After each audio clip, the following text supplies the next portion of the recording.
Good evening, everyone. We're going to start this.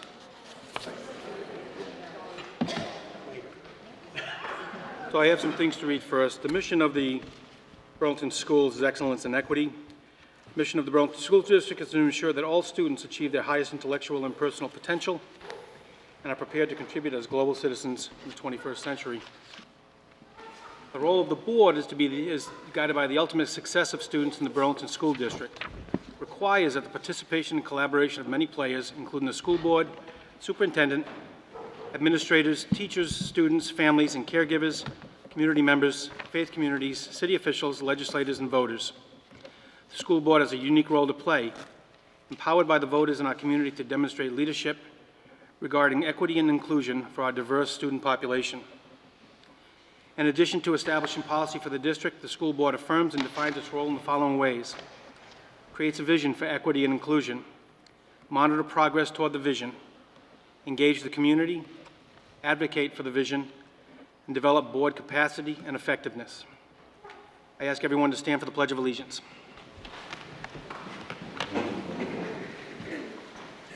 Pledge of Allegiance.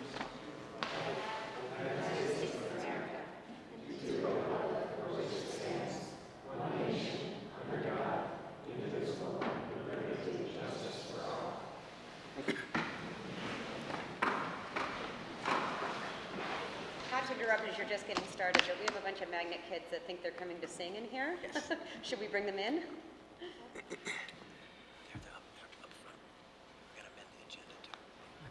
So let's get to... You would do the approval of the agenda, just a minute. Approve the agenda and then they come in to sing.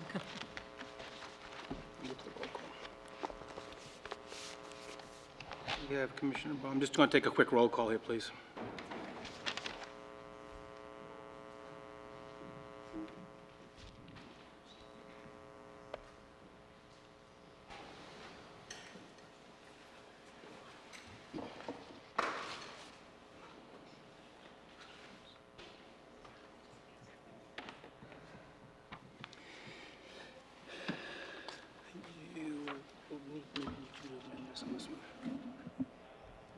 So next up is the approval of the agenda. Do I have a motion to approve the agenda? First was Stephanie. Second. Second was Commissioner Kirk. Any discussion? Do I have any motions to change the agenda? So moved. I'd like to amend the agenda to invite the IAA students in to perform. Okay, do I have a second? Second. All those agree, say aye. Aye. Say nay. The motion is approved. The agenda is approved. Stop forward with that. Bring it. Should we bring them in? Yes. And where would you like them to stand? How about maybe over there? Will that work? Perfect. Thank you. Nothing? Good.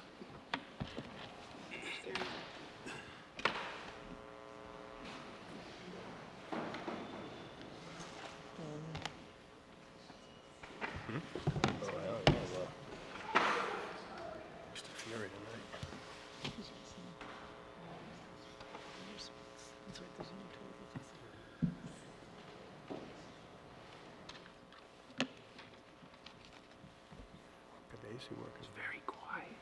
Yes, he's working.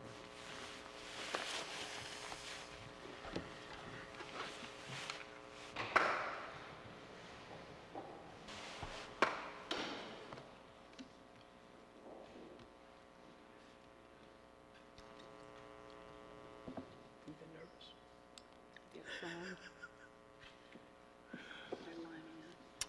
Staring gun. It's like a staring gun.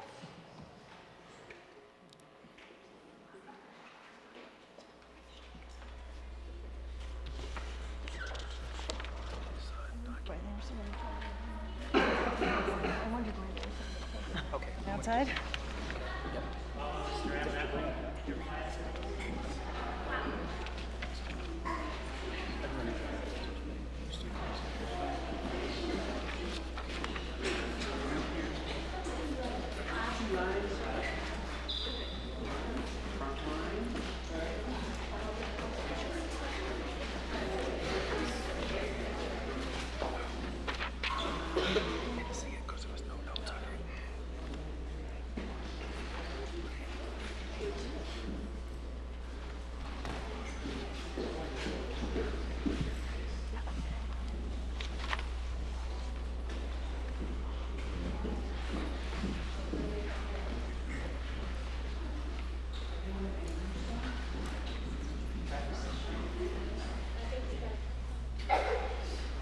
So this is a song that the fifth graders performed at the Magnet Celebration. And they wrote it themselves with a musical accompaniment by John Gilmore during our John Gilmore residency a couple weeks ago. And it really speaks to their experience and what the IAA has meant to them, how they've developed as learners and what's made that possible over the last 6 years as our inaugural Magnet School class. So without further ado, I'll hand it over to Mr. F. and our fifth grade students at the Integrated Arts Academy.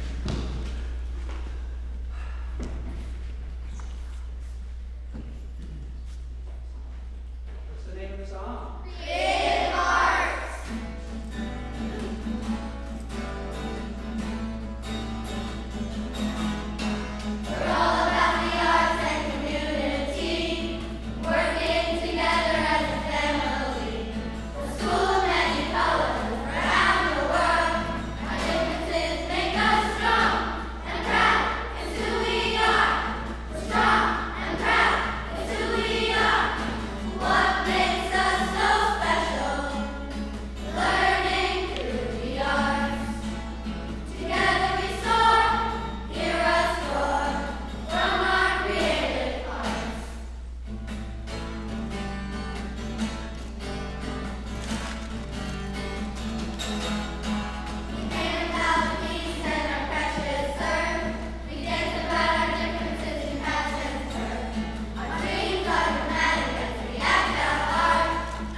Thank you so much. Thank you, everybody.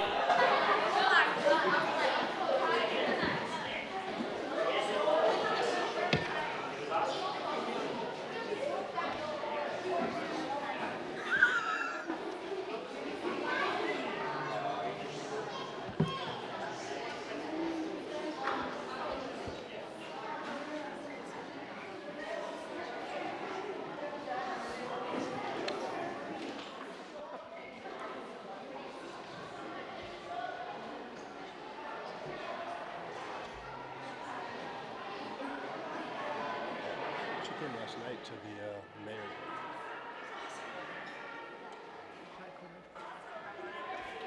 you gotta do.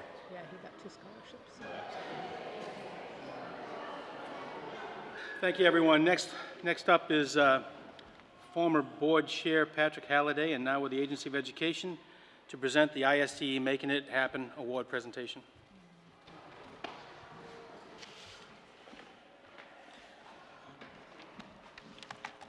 So, hello to a number of familiar faces here, but I'm here in a very different role this evening. I'm here on behalf of the Vermont Agency of Education to honor Amy Truchon. Amy is a technology integration specialist for the Burlington School District, working primarily across the district's elementary schools. I just learned in talking with her that earlier, I guess last week, she helped film a commercial in 3rd grade with my own daughter for their invention convention. Amy graduated from Middlebury College and received her Master's of Education from St. Mike's with a certification as an ed technologist. She's been working in the district since 2001. Amy has worked with the UVM Department of Engineering and Title II-D grant programs to advance the use of technology in STEM and ELL programs within the schools. She has developed and provided graduate-level courses for Burlington K-12 teachers, bringing together pedagogical understanding from Intel Teach for the Future, SAMR, and Vermont's Technology and Transformation, with practical application for student-centered learning with current technology. This year, Amy spearheaded the planning and implementation of SBAC testing across the elementary schools and has planned and offered a highly successful course which provided over 40 elementary teachers a 6-pack of iPads for use in each classroom. Her work has had a direct impact on student learning and has led to collaborative presentations with her teachers at local, state, and national conferences. She works in with other district tech staff and building leaders to improve the implementation and impact of technology in the district. ISTE Making It Happen Award honors outstanding educators and leaders who demonstrate extraordinary commitment, leadership, courage, and persistence in supporting a vision in which all learners thrive, achieve, and contribute. The award recognizes educators who apply available technology, move forward and don't look back, see students as real people, teach through relationships, recognize that further change is necessary but understand that it's a process, realize that teacher empowerment is the key element to technology integration, expect success, and motivate through awareness and access to information. The Vermont Agency of Education is proud of Amy's accomplishments, and on behalf of her students and schools is pleased to present this recognition of her being honored with the 2015 ISTE Making It Happen Award. By all measures, she is highly deserving of this national honor. I understand that Amy is not able to go to the national conference in Philadelphia. Hopefully sometime she will be able to attend that when it comes back this way. So we're very proud to count Amy as one of the educators of Vermont, making a real difference from students. And this is signed from Rebecca Holcomb, the Secretary of Education. So, Amy.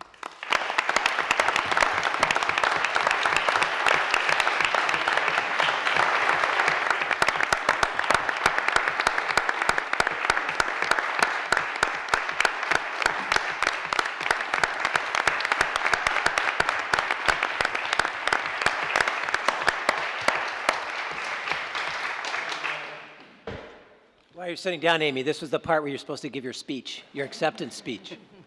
Thank you. Thoughtful colleagues nominated me for this award. Well deserved. Next up is public comment. We have 15 minutes set aside for public comment. Each speaker.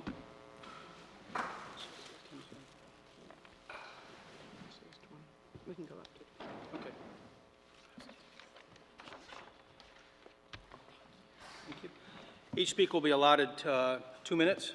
We ask that the repetition be kept to a minimum. We might have some different subjects that we have to talk about tonight and that people would like to talk about. So we ask that if you not come up, if you're just going to repeat what somebody else said. We understand there's numbers, or have somebody else say there's a number of people agree, but we want to make sure that we have all the different subject matters that can be talked about. So first up is Erica Lowe. If I had known I had to follow IAA and Amy Truchon, I wouldn't have signed up first. Hi, everyone. Many of you know me. For those of you who don't know me, I've been teaching in the district for 5 years. My daughter's been at Sustainability Academy for 2 years, and I've served on the stewardship team at Sustainability Academy. Stewardship team is elected parents, staff members, community members who help try to keep the sustainability mission alive at the magnet school. And I'm really here to talk about my concerns of the hiring process for the principal. I think it was very rushed with the unfortunate, unexpected departure of the principal in March. I think an interim should have been looked for. You can't possibly find enough candidates, especially with EFS experience and elementary experience on a national level, unless you start in October. It was advertised for 1 month between April and May on School Spring and Ed Week, which are both places that aren't necessarily where someone with EFS experience at the national level will be.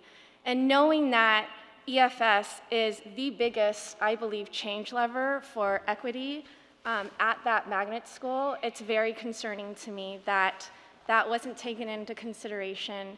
Teachers and parents have expressed concern all along the way in the process, and I think you see a lot of parents here today because it's sort of our last desperate plea to hear us out. I myself am moving my daughter from SA, but I'm here to support them because I've worked with the school for a very long time, and I'm very concerned about the fact that they're not going to have that leadership next year. Thank you. Next up is Mark Klein-Lucy.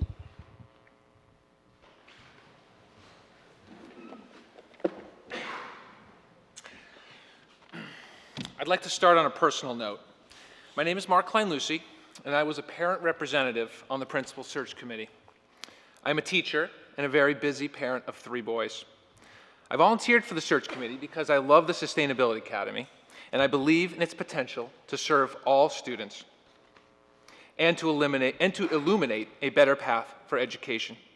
I gave hours of my precious time to this search, missing baseball games, family dinners, and bedtime reading. I am nauseated by the feeling that my valuable time was wasted in a dog and pony show by a district leadership that had no intention of heeding the clear input from the Search Advisory Committee, the SA staff, or the SA parent community. So yes, I come to this meeting frustrated and disillusioned, as I know a growing number of Burlington families feel about the recent actions of this school district. The SA was created 6 years ago with a vision for great education. It has been working, and educators around the country are taking note.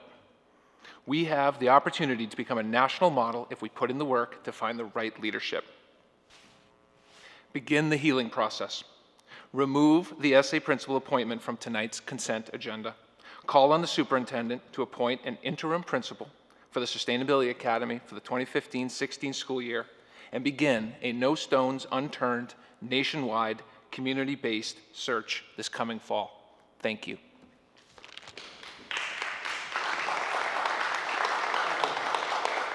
Next up is A.J. Rossman.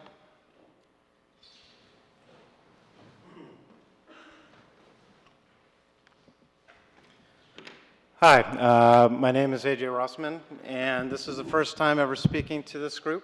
I have put in, like yourselves, hundreds if not thousands of hours volunteering for the betterment of our kids, but really on the low level with the school side, and as a member of the Burlington business community.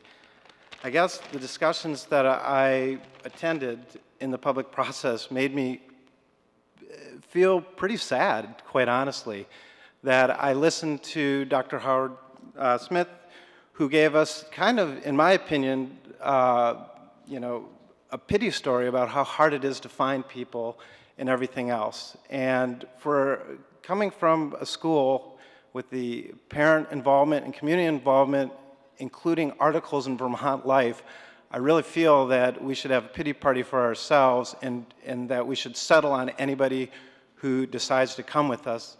I heard, quite frankly, how it takes time for a search, of which there was no search, or there was not adequate time to get people because they're not going to uproot and instantly come with, a month's notice. So I agree with Mark and hope that this board will really help us as parents and community members, making sure we get the right person in.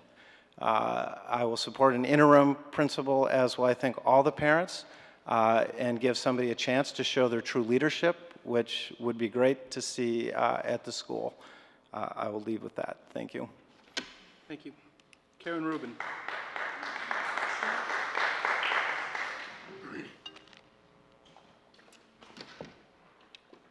Hi there. Thanks for my 2 minutes. Let me begin by saying thank you all so much for your public service. I think your job is really difficult, and glad I don't have it. Secondly, I am here to advocate for paraeducators in the kindergarten classrooms.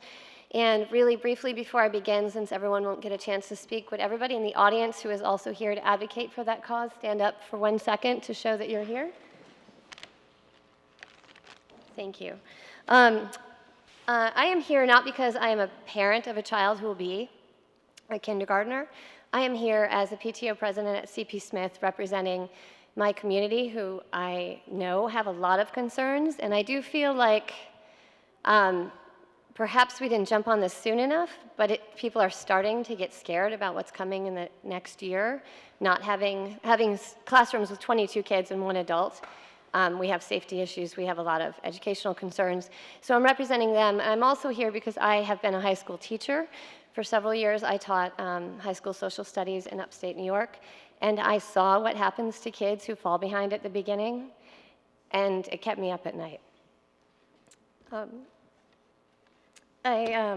Let's see. I know that there's a lot of data out there showing the importance of early childhood education and how much work it takes to get children up to speed before kindergarten. And I know that this district in the state of Vermont has made a commitment to universal pre-K, which I'm really pleased about. But I feel like if we don't follow that commitment with enough support in the kindergarten classroom, we'll have wasted the money that we spent on universal pre-K. So I would say don't bother if you're not going to follow it with this next step, because that transition to kindergarten is very difficult. And there's data showing that if you don't provide that support, that you slip right back where you started. Secondly, you have 5 seconds. How many?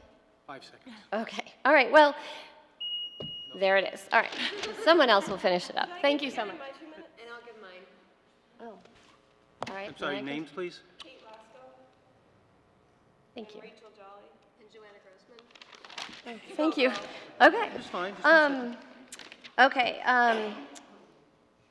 We, as a group, are not prepared right now to give a full report of using data, but we are working on pulling that together, and there's data here in the district that shows the benefits of having kindergarten paras, which we were lucky enough to have for 2 years. We can tell you anecdotally, though, of a couple of incidences, one in which a kindergarten teacher at IAA with paras in the classroom had 2 calls to the office in 1 year, and without paras the next year had 300 calls to the office. That is one situation, but I'm sure that when we pull it together, we'll find other situations that are similar.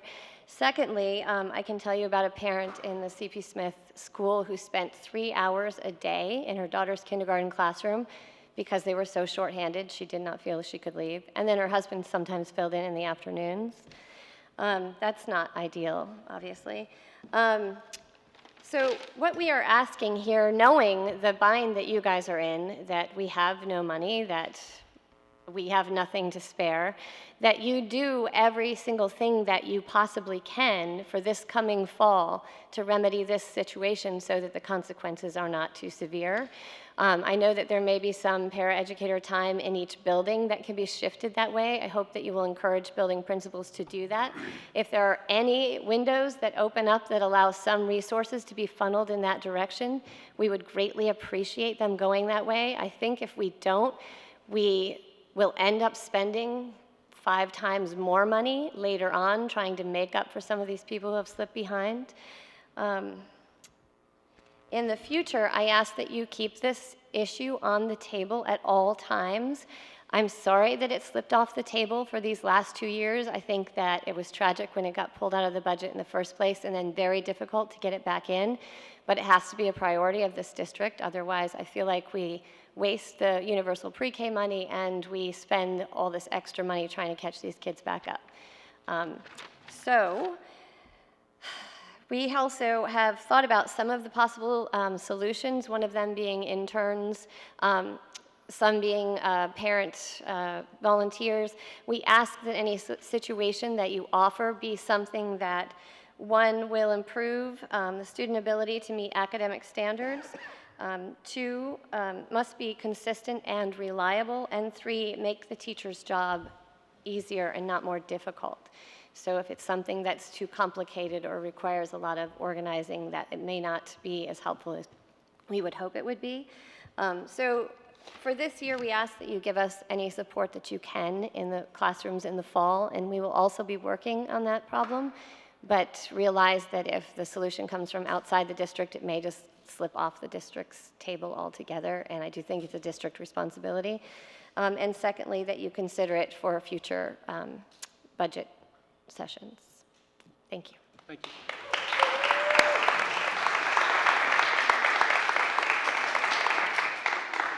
Dave Davidson.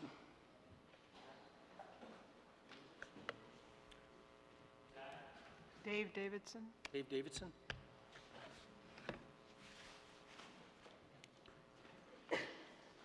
Hi, everybody. I'm Dave Davidson. I'm an SA parent. Can you tell me when the 2 minutes starts?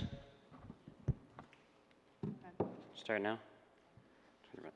Okay, good evening. I'm here tonight to urge the board to reject the superintendent's recommendation for new permanent principal at SA.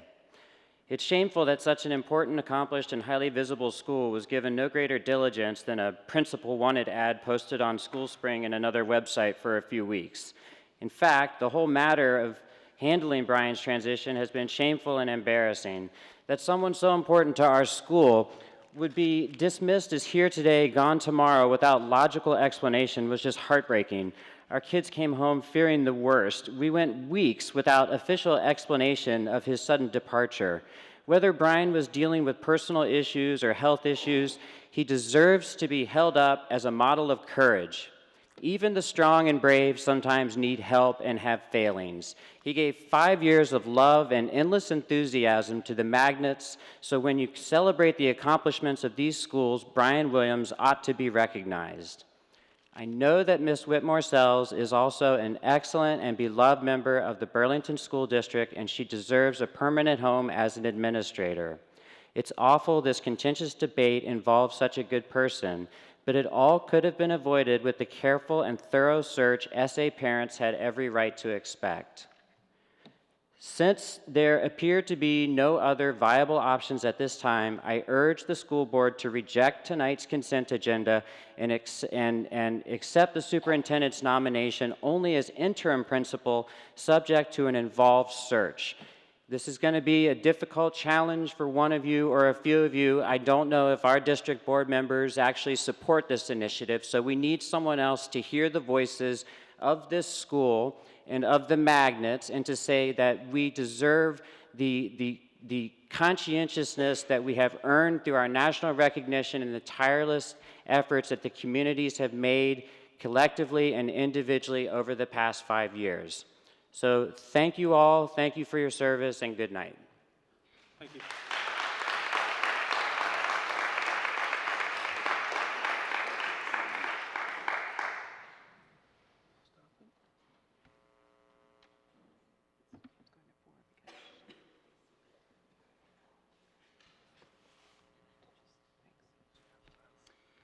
Next up is Tiffany Tillman, please.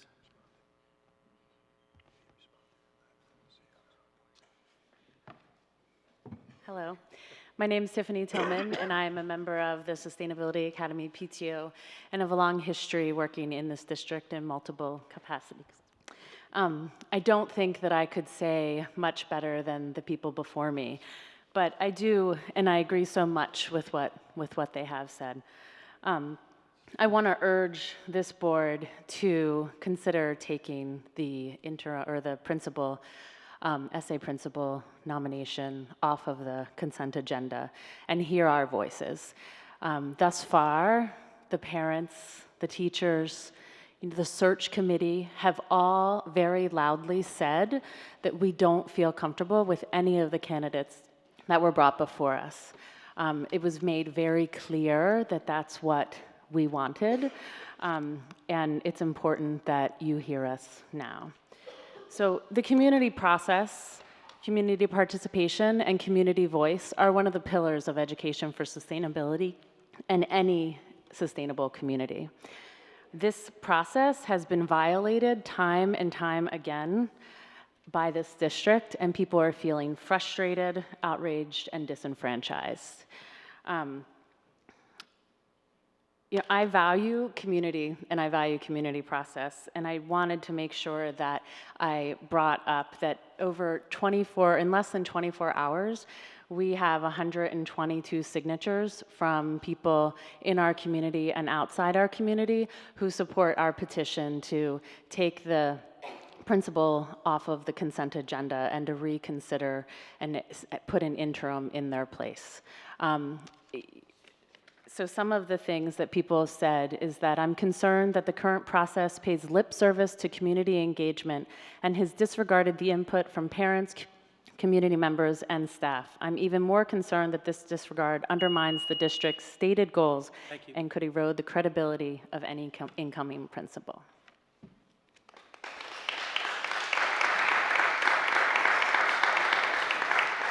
Laura Frazier, please.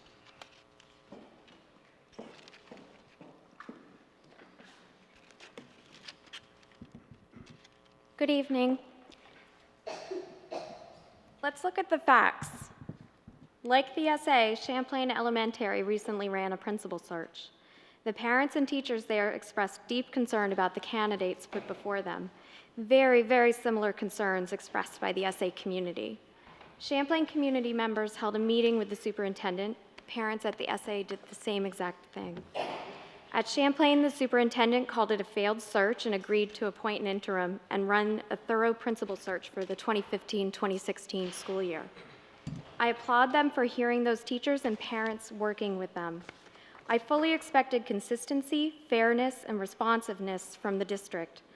So I was appalled to learn of the superintendent's plan to ignore the clear voice of the SA community and permanently appoint the candidate whom we do not believe to be the best choice for our beloved school. Through no fault of the district's, this principal search began in mid-March, far too late in the school year to run a successful and comprehensive search. Thus, if any school in the district requires additional time to find the best possible principal, it is the SA community. Please begin the healing process. Remove the SA principal appointment from tonight's consent agenda. Call in the superintendent to appoint an interim principal for the Sustainability Academy for the 2015-2016 school year, and begin a no stone unturned nationwide community-based search this coming fall. Thank you.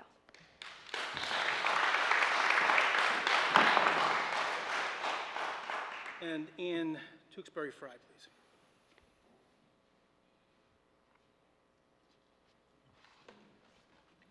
Good evening. I'm Ann Tewksbury-Fry, retired sustainability coach from the Sustainability Academy, and I had the honor and privilege many years ago of serving on the very first task force trying to solve the dilemma of the schools in the Old North End, their low test scores, their high poverty, and so forth. And as I look around, one of the privileges of being a retired person from Burlington is that there is not one of you that is here on this board, except for perhaps Liz Curry, that was involved with the schools back at that time on a personal basis.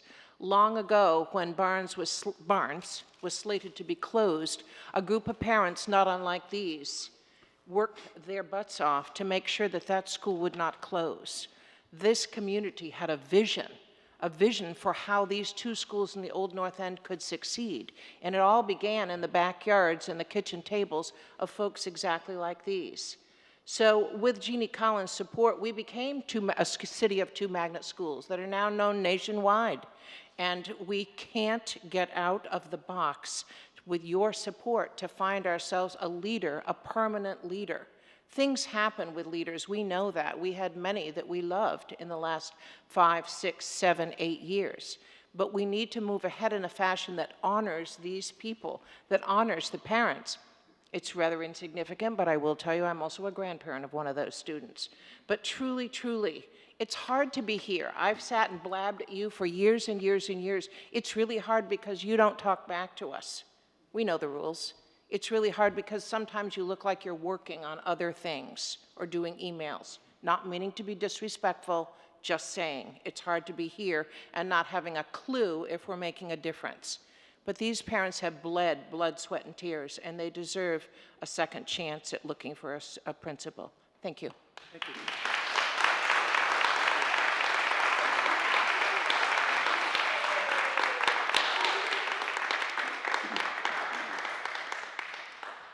We're going to close the public comment section and give 5 minutes for board reflections on anything that you might like to talk about. Howard, is there anything you'd like to talk about? No? Okay. Please, Ann. With the emails that came through today, the main consensus seemed to be that the process was not followed. And as a board member, a new board member, I understand that our job is to make sure that processes are followed. I'm wondering if it would be appropriate for Howard to speak about what the process is and how it did go with this search. I also understand from the emails that people, I think that's all I'm going to say. Never mind.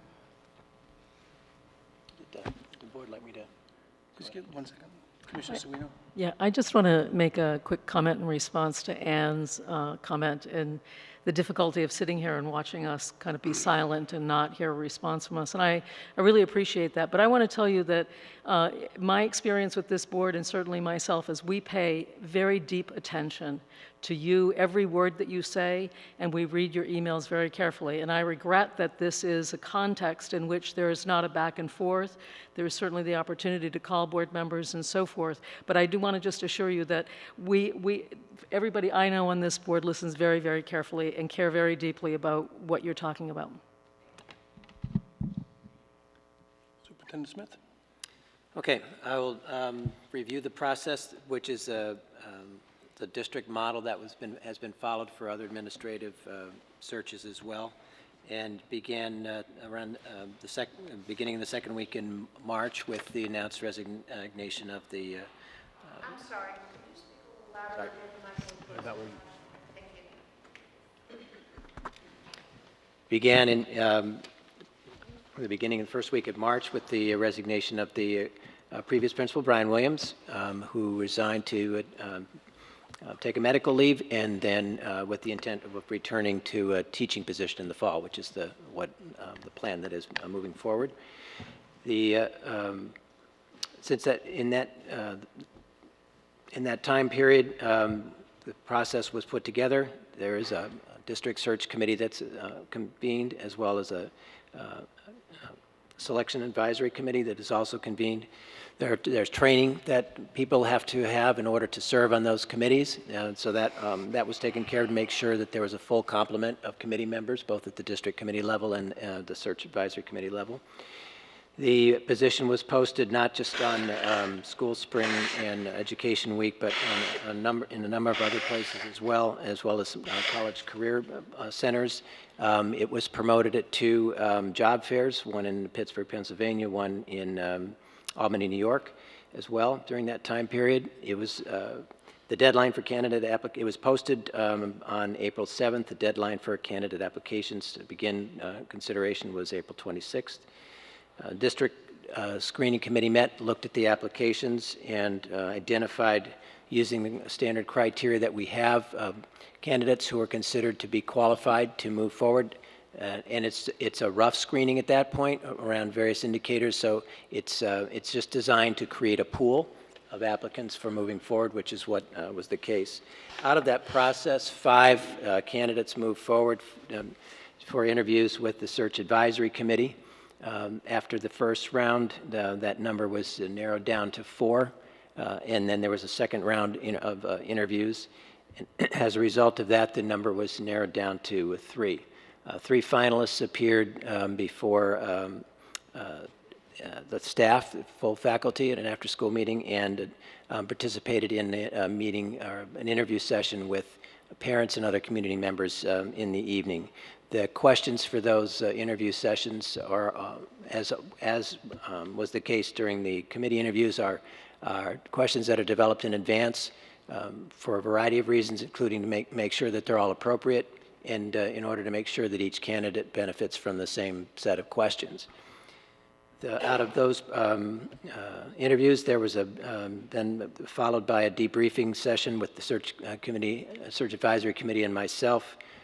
Coming out of that, at which point during that meeting, everybody has an opportunity to share their comments, and also we have we collect all of the comment sheets from the participants in the interview sessions as well. So it was a good-sized stack of comment sheets that we take into consideration as well. Looking at all of that information coming out of the debriefing session at the central office level, we narrowed it down to 2 finalists to proceed with the rest of the process, which included an in-depth follow-up interview at the central office with myself and 2 other central office administrators, followed by extensive reference checks.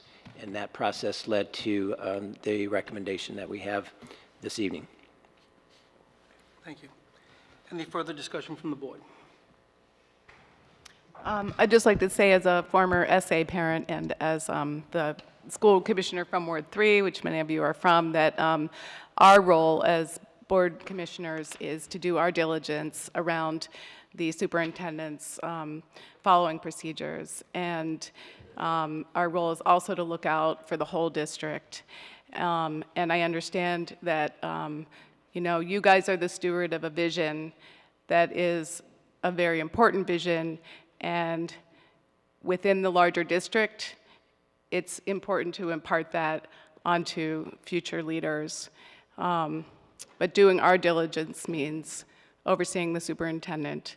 And I was on the Diversity and Equity Committee when we created the procedures, so I'm very familiar with them, and they have been implemented consistently, in my view, since we created them on that committee. So I appreciate the difficulty that you all may be experiencing in this process, and I think that in the end, we're going to see the future of SA being something that people embrace along with all the other elementary school curriculum. Thank you. 19 days you ran the ad for all 7 through the... Please, sorry, way out of order. Missed it the first time. You said the 7th through the 26th, that's 19 days. Sir, you're out of order. I would like to just mention that another administrative position that is up for appointment tonight, the English Language Learner Directed, that position was also posted exactly the same time and led to a successful candidate and recommendation of appearing for a permanent appointment tonight. If I went back over and looked at the time frame for a number of hirings, even those that started early in the year, and the total time frame that was devoted to this is not inconsistent with the time frame that's often devoted to search processes. Last thing I'll just say is I'm not going to engage in a debate, and I respect deeply I have greatest admiration for the work that's being done at Sustainability Academy, and I would hope people would imagine that there's absolutely no incentive for anybody in this organization, myself or otherwise, to act in any way that we felt would be contrary to the best interests of Sustainability Academy. I can't imagine why, what incentive that might be. And I can just say with confidence that I feel that we have arrived at a candidate that fully meets the qualifications to be the next principal at Sustainability Academy. And if we didn't feel that way, we wouldn't be making that recommendation tonight. Thank you. I'd like to close the comments and questions section at this time and move on to the board report. At the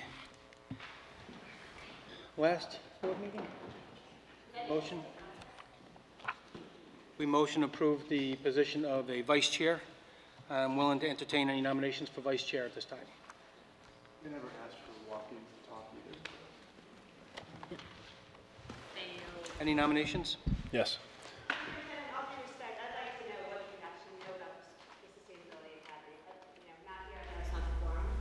Ma'am, you're out of order, please. We've already moved on. Thank you. Commissioner Dotson. Yes, I would like to nominate Commissioner Seguino for the position of vice chair of the school board. I'd second that. A lot of seconds. Any discussion? You sure you want this? Can you explain for the public what the vice chair is going to do and what their role is going to be? Yep, actually, let me defer to the Policy and Governance Committee Sure. Chair, who wrote the policy on this. So the policy was developed in the Policy and Governance Committee in April. It was brought to you in May, and you voted on it to approve it.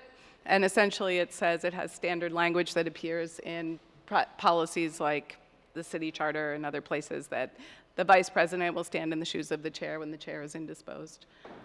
And that indisposed is defined in the policy, Go ahead, which say it. actually I might, no, I'm not going to say it, if the chair is indisposed or needs to be replaced in the event of the demise of the chair. And I would just like to ask the superintendent if the new policy could please be posted on the website. Thanks. Commissioner Chena. You all set with that? What? What did you say? I'm sorry. What Does did you that say? satisfy your question as to Yeah, I what the just duties wanted would be? there to be an explanation of what was happening, so. Certainly. All those in favor of Commissioner Seguino assuming the role of Vice Chair, please say aye. Aye. All those against? Congratulations. Thanks.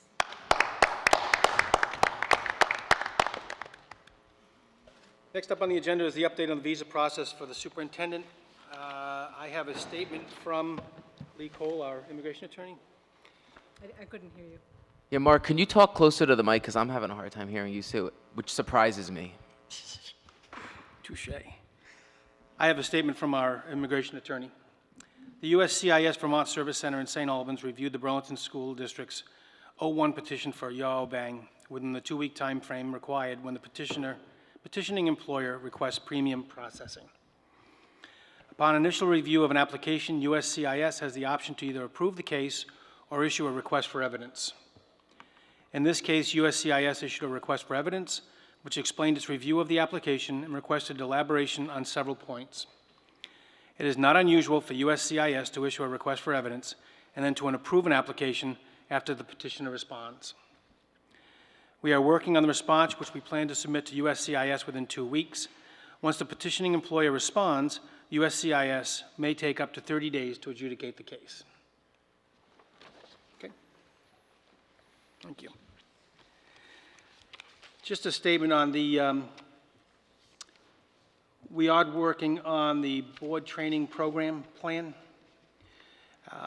We've requested the Policy and Governance Committee to develop a proposed training plan for the year based on board member needs and interests, beginning with the diversity and equity required component.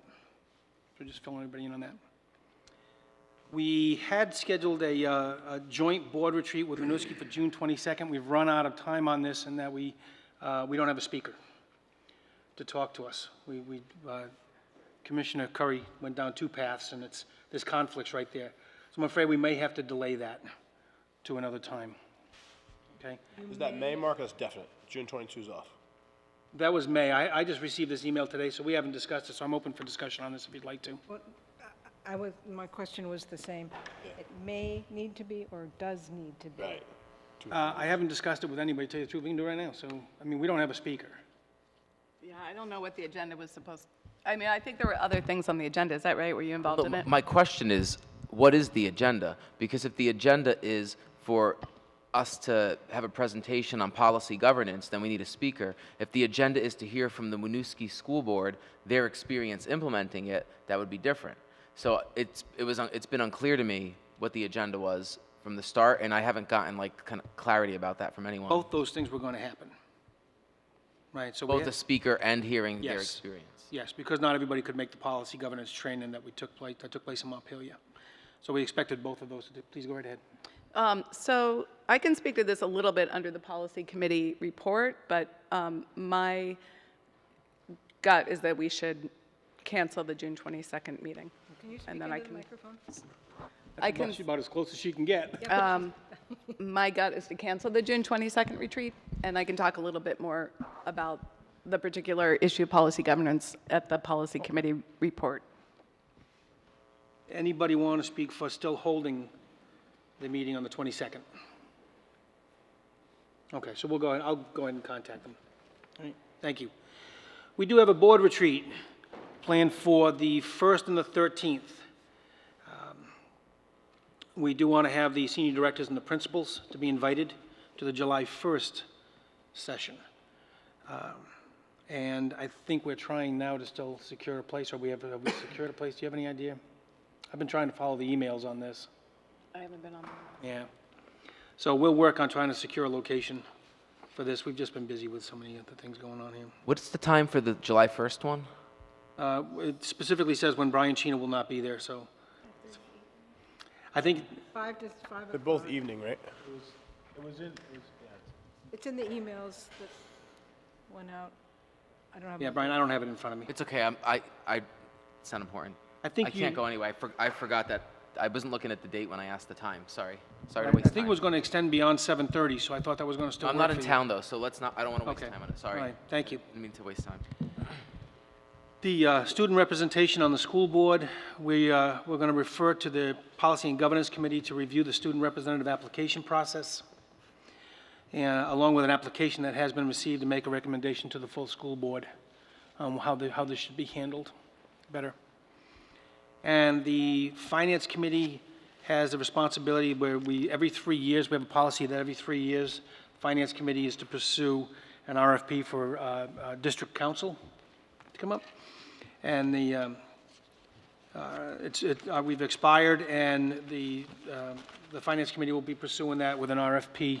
If they haven't already done it, so I think Howard was going to provide them the last one that we did. Any question on the board report? All right, thank you.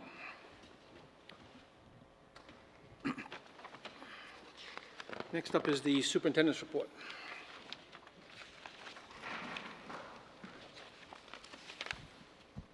First up, a happy announcement that after a long and arduous process, the Nellie Mae funding has been renewed to support the Partnership for Change work. It is, the total amount of period of time is 3 years. The renewal at this point is a 1 year at a time renewal, but we're pleased to be able to move forward. And I just want to make note, I'll read a little announcement on this, but I just want to make note in general. I'm sure people appreciate that this is not work that's sort of an agenda, an outside agenda that's kind of being, imposed on the district just because there's some money behind it. This is really work that supports important activities that the district was already involved in and needed to be involved in even more so going forward around things like personalized learning and advisories and standards-based instruction and so forth. That all of the things that are really now in many cases reflected in state legislation and regulation, national standards, and so forth. So it's important work. We've been making good progress. The Nellie Mae Foundation recognized that. They also, felt that we need to continue to be able to document the progress that we are making, which hence the sort of the 1 year at a time approach. But I'll just read this statement to bring everybody up to date more formally. This past spring, the Nellie Mae Education Foundation encumbered the funds to support continued funding for the Partnership for Change, but deferred its decision until after key leadership positions in Burlington were filled. In mid-April, the foundation allowed us to resubmit our reapplication materials for consideration, and in May told us that their staff would recommend 1 year of additional funding to their board with the opportunity of 2 additional years after that. On June 18th, the Nellie Mae board will vote to make our next year of funding official. At that point, we will need to complete a signed memorandum of understanding between Nellie Mae and the Burlington and Winooski school districts. Nellie Mae is requesting that the school board chair sign the MOU on behalf of the school board. Since the board does not meet between June 20th and July 1st, we're requesting that the Policy Advocacy and Governance Committee, which meets on June 23, review the MOU document and approve its contents for signature by the board chair. We also want to invite the entire school board and your families, friends, neighbors, and colleagues to join us for our end-of-year celebration dinner on Wednesday, June 17th from 5:30 to 7:30 p.m. at the Winooski School Cafe.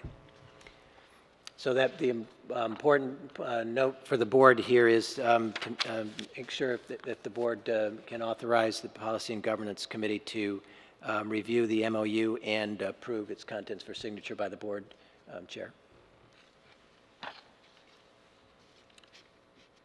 Next up on yours. Okay. Wonder. They don't think it'll work. Okay. Nod. Yep.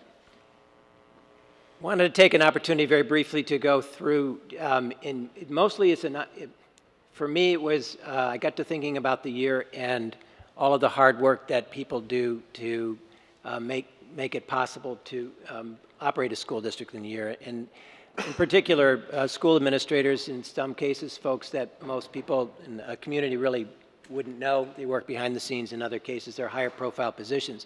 So I'm not going to go through everything in detail. I just wanted to give people a flavor for the various areas of operation in the district and some sense of the accomplishments. So obviously one of our key areas is curriculum instruction assessment. Our Senior Director, Stephanie Phillips, has been very actively engaged in a lot of work this year.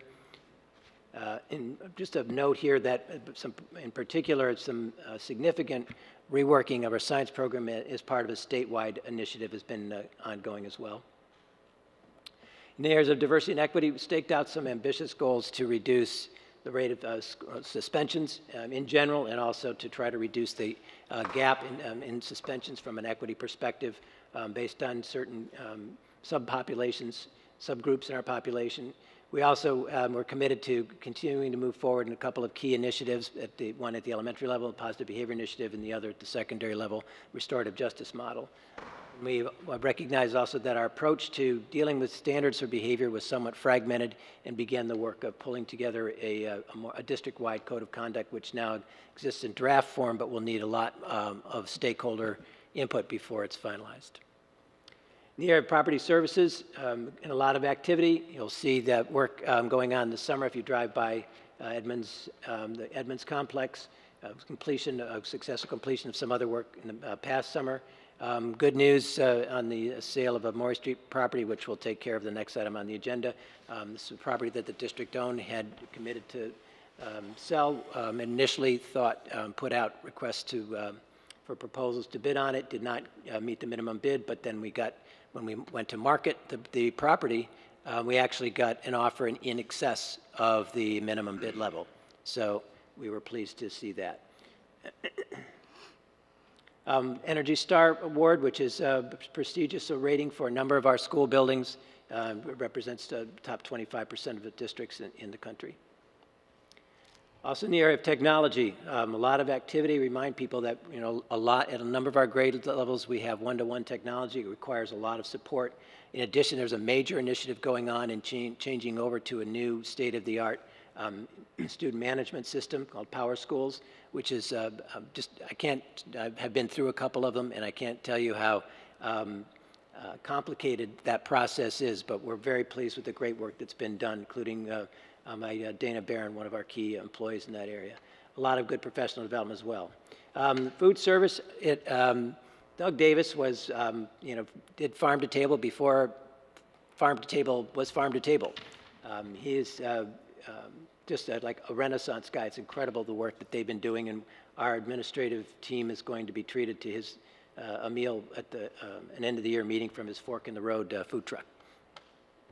In the area of grants, we worked very hard to try to bring in other sources of revenue to support a lot of programs, a lot of needs in the district. Unfortunately, some of that funding has actually been drying up. It's harder and harder to get, but Barry Grissner, in his capacity as our interim director, has done a great job in that. And I would like to just highlight one area in particular, Verizon Digital Promise Grant. We have been kind of low profile about it because Verizon insists on a big rollout, which will come I think this summer maybe, or getting closer to the beginning of the school year, but essentially provides for an iPad for every student and every faculty member, every staff member in both middle schools, 6 to 8, along with training and support, coaches in each building, and in particular, which is a really breakthrough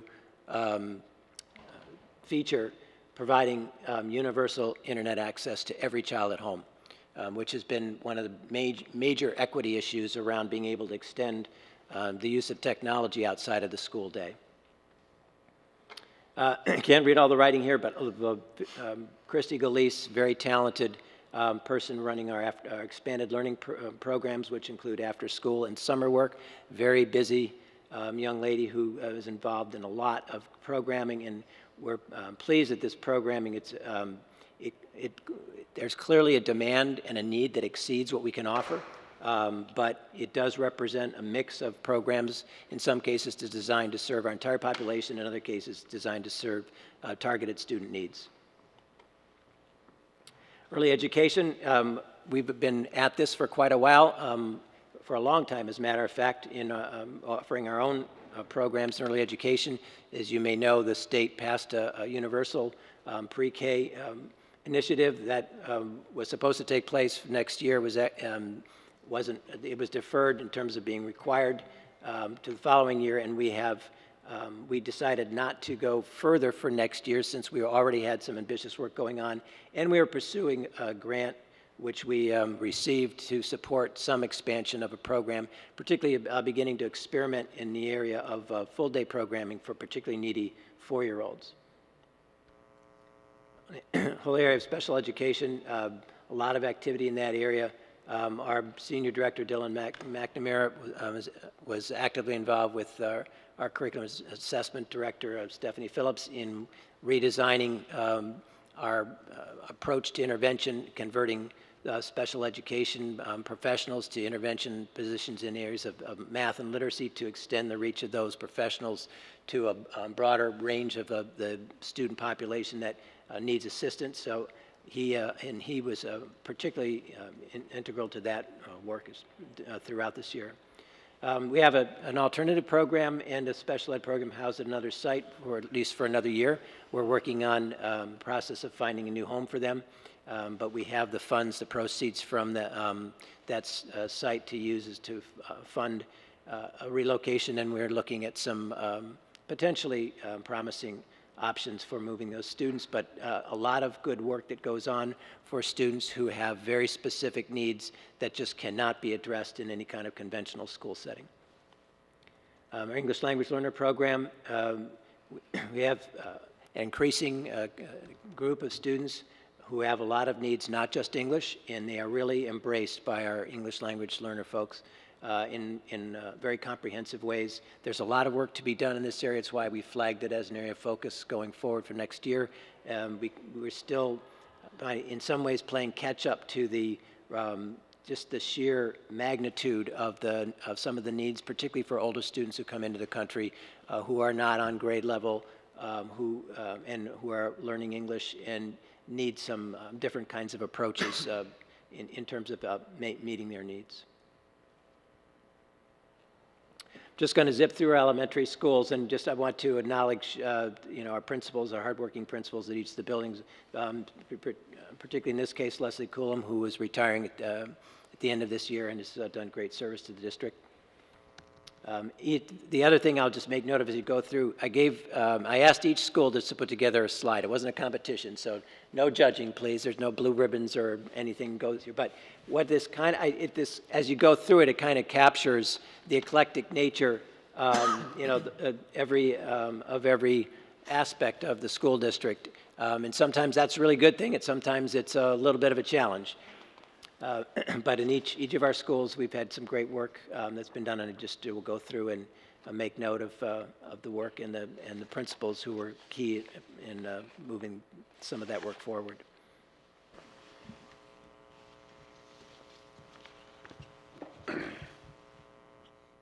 Also want to just take a moment and ask everybody to keep Tom Fleury in your thoughts. He has had some very serious medical issues that he's been dealing with. He's been on medical leave and has been in and out of the hospital.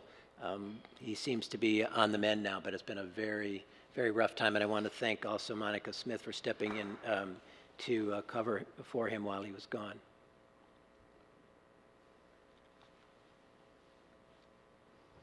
I also want to publicly thank Bob McCarthy for stepping up. A veteran administrator, picked up the phone and called him. I didn't. Stephanie Phillips did, who knew him and of his work here in the district when we had the resignation from Brian, and he came in, and he's been a real rock for the folks at Sustainability Academy. I also want to acknowledge retiring Burlington Tech Center Director Mark Aliquo.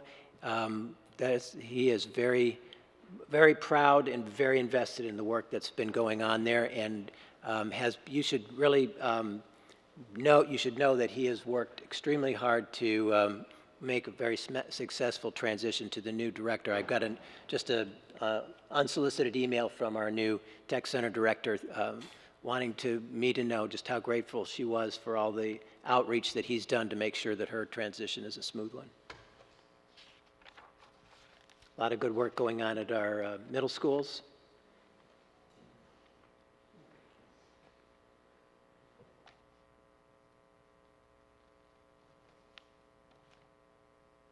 One thing that, by the way, also people should be aware of the middle schools.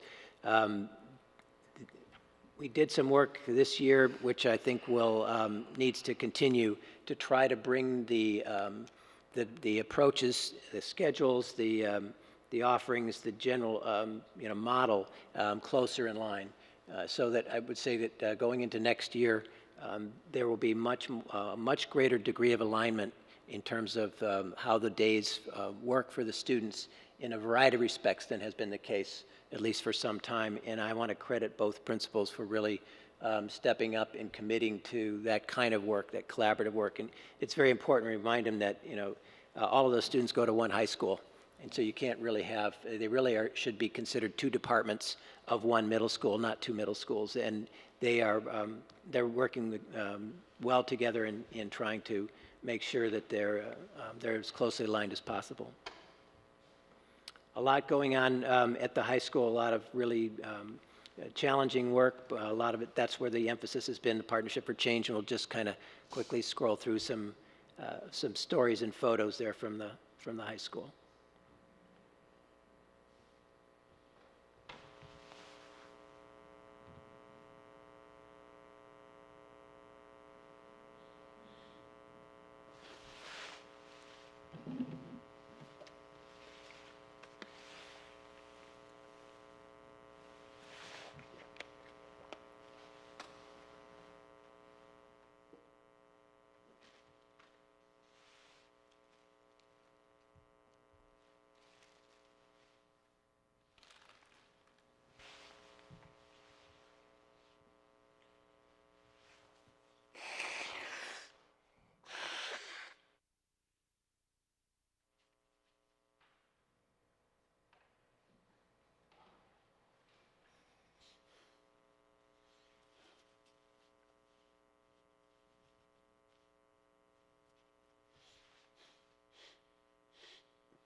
You can't read all that, just some other highlights that were sent to me that I didn't have any place to put them, so I put them all on the last slide.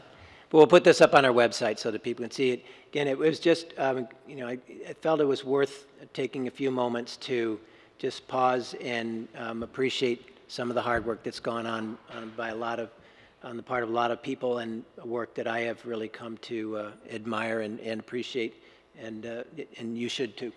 So, thank you. Thank you. All right, switch gears. So I mentioned Maury Street's on the agenda. I mentioned already that we do have a signed contract for sale of that property for at a price that's higher than the bid price that we had actually established. Moving on to the one area that did not get mentioned there as a highlight, and that's because it gets its own PowerPoint show, and that's our, if we can find it, our update on our finances. I'll start while they, although I need to find my hard copy here. While they work to get the screen up. There were a number of challenges that people might be remembering as the year began in terms of the state of the finances of the district. And we'll start with the current year. By the way, I want to introduce, for those of you who don't know, Nathan Lavery is our finance director, and I think he preceded me by all of 3 months or something like that. So we were both kind of 1 month. Oh, sorry about that. Seemed like longer, right? Felt like 3. So we were kind of on this adventure together, trying to figure out where the district's finances were. And just in summary form, what we discovered was $1.5 million worth of unbudgeted, underfunded expenses. And on top of that, there was an allocation from overspending last year's budget from our fund balance of $300,000 that had to be made. So, we started with a budget of $66 million, but we're really looking at a $68 million estimated expenditure. Obviously, that was out of line with the original revenue projections. We did have, however, some adjustments on the revenue side, which we're fortunate in some cases underestimated revenue as well. In some cases, an accounting offset against some of the additional unbudgeted expenditures. So the net of it is that with the revenue estimate coupled with a restraint on spending for a good portion of the middle of the year, those sort of forces converged in generating what we expect to be a surplus at the end of the year, about $500,000. Turning our attention to the next year, we went through the budget process and realized that to roll forward this year's budget without any changes and support everything and all the staff that are reflected by that budget would have required an increase of the budget in the $70 million range. We ended up through a lot of different approaches, including not just cuts, but redesigning, reallocating resources, using student-based needs as a primary driving force for the decisions we were making, along with the efforts to become more efficient and more productive in what we were doing, and ended up with a budget that will increase by 1.75% going into next year. But before we could even, the dust was settled in that process, we ended up in the last few months with some additional unanticipated expenses or issues that had to be addressed in the form of a greater reduction in federal aid than we had been led to believe would be the case, and also some volatility in the area of special education tuition. So we found ourselves having to look for another $300,000 plus in savings of one kind or another in order to continue to move forward with a balanced budget for next year. So that, needless to say, has been a huge challenge. And I just want to note, I think it's important to pause and appreciate that what's normal is that you will have stuff like this. It would be abnormal to go through a year and not have a surprise. And so every healthy budget should not only account for the things that you can predict, but set aside a little allowance for those that you can't, but at some point or another will happen. And I have to say, going into next year, you need to be aware that we do not have that kind of contingency factor really built into the budget. So it's lean, and some, we obviously the district will do what you have to do in dealing with whatever issues and challenges arise, but there is no sort of backup fund to turn to for any significant unanticipated expenses. However, again, looking ahead at next year, it turns out that the delay in selling the Maury Street property will generate proceeds in the next fiscal year, which will be helpful in giving us a little bit of a cushion that we would not otherwise have had. And I want to stop here also to make note of a recommendation that we believe that would be most appropriate to allocate a portion of those proceeds on the order of $50,000 to match some funds that the city, Burlington, and the BED have pledged to aid the district in its work in putting together a long-range capital plan, which is something that I think is definitely needed. We had a nice conversation about that with us in a joint meeting between the school board and the city council last night, and we're looking for ways to collaborate with the city as we move forward with long-range planning, as well as look at a number of other issues that are not just sort of the conventional ones when it comes to long-range planning. What we recognized is that in order to do this right, the school can only do so much with the resources we have. You need to bring in some additional expertise to oversee the process and make sure that you're considering opportunities for other kinds of interesting partnerships, potentially public-private partnerships, looking at other opportunities to potentially bring in alternative sources of revenue, perhaps in the way that you look to develop your facilities and not just rely on property tax dollars and so forth. So we're in conversations right now with some potential resource people and hope to have someone lined up who can help to oversee that process, which we estimate should take about a year. I just want to take a minute to remind people what it took to balance a budget when we had to reduce it by about $2 million. And you're in education, you're in the people business, there's no way you balance a budget and reduce expending by that amount without affecting people. We put pluses and minuses because it's important to understand that the process we went through was not just about cutting. It was also about reallocating in some cases and redesigning. The professional staff, for example, reallocation there was largely due to reducing some special education positions, but converting some of those to support positions, interventionist positions in the area of math and literacy that I alluded to earlier. And we had to put together this plan in the space of about a month. And since that time, other realities have kind of come into play so that the actual results of the approach that we took are reflected in that next column. The net staff reduction is at 37.5 positions. However, I think it's important to note, in spite of that magnitude, because of the strategy and approaching that process, including providing incentive for people who are planning to retire to notify us early so that we could incorporate the knowledge of those vacancies into our strategies, along with other approaches in reallocating, reassigning existing staff according to talents and areas of certification that they have. The net result is a relatively modest number of actual personnel who will not be returning to the school district as employees next year.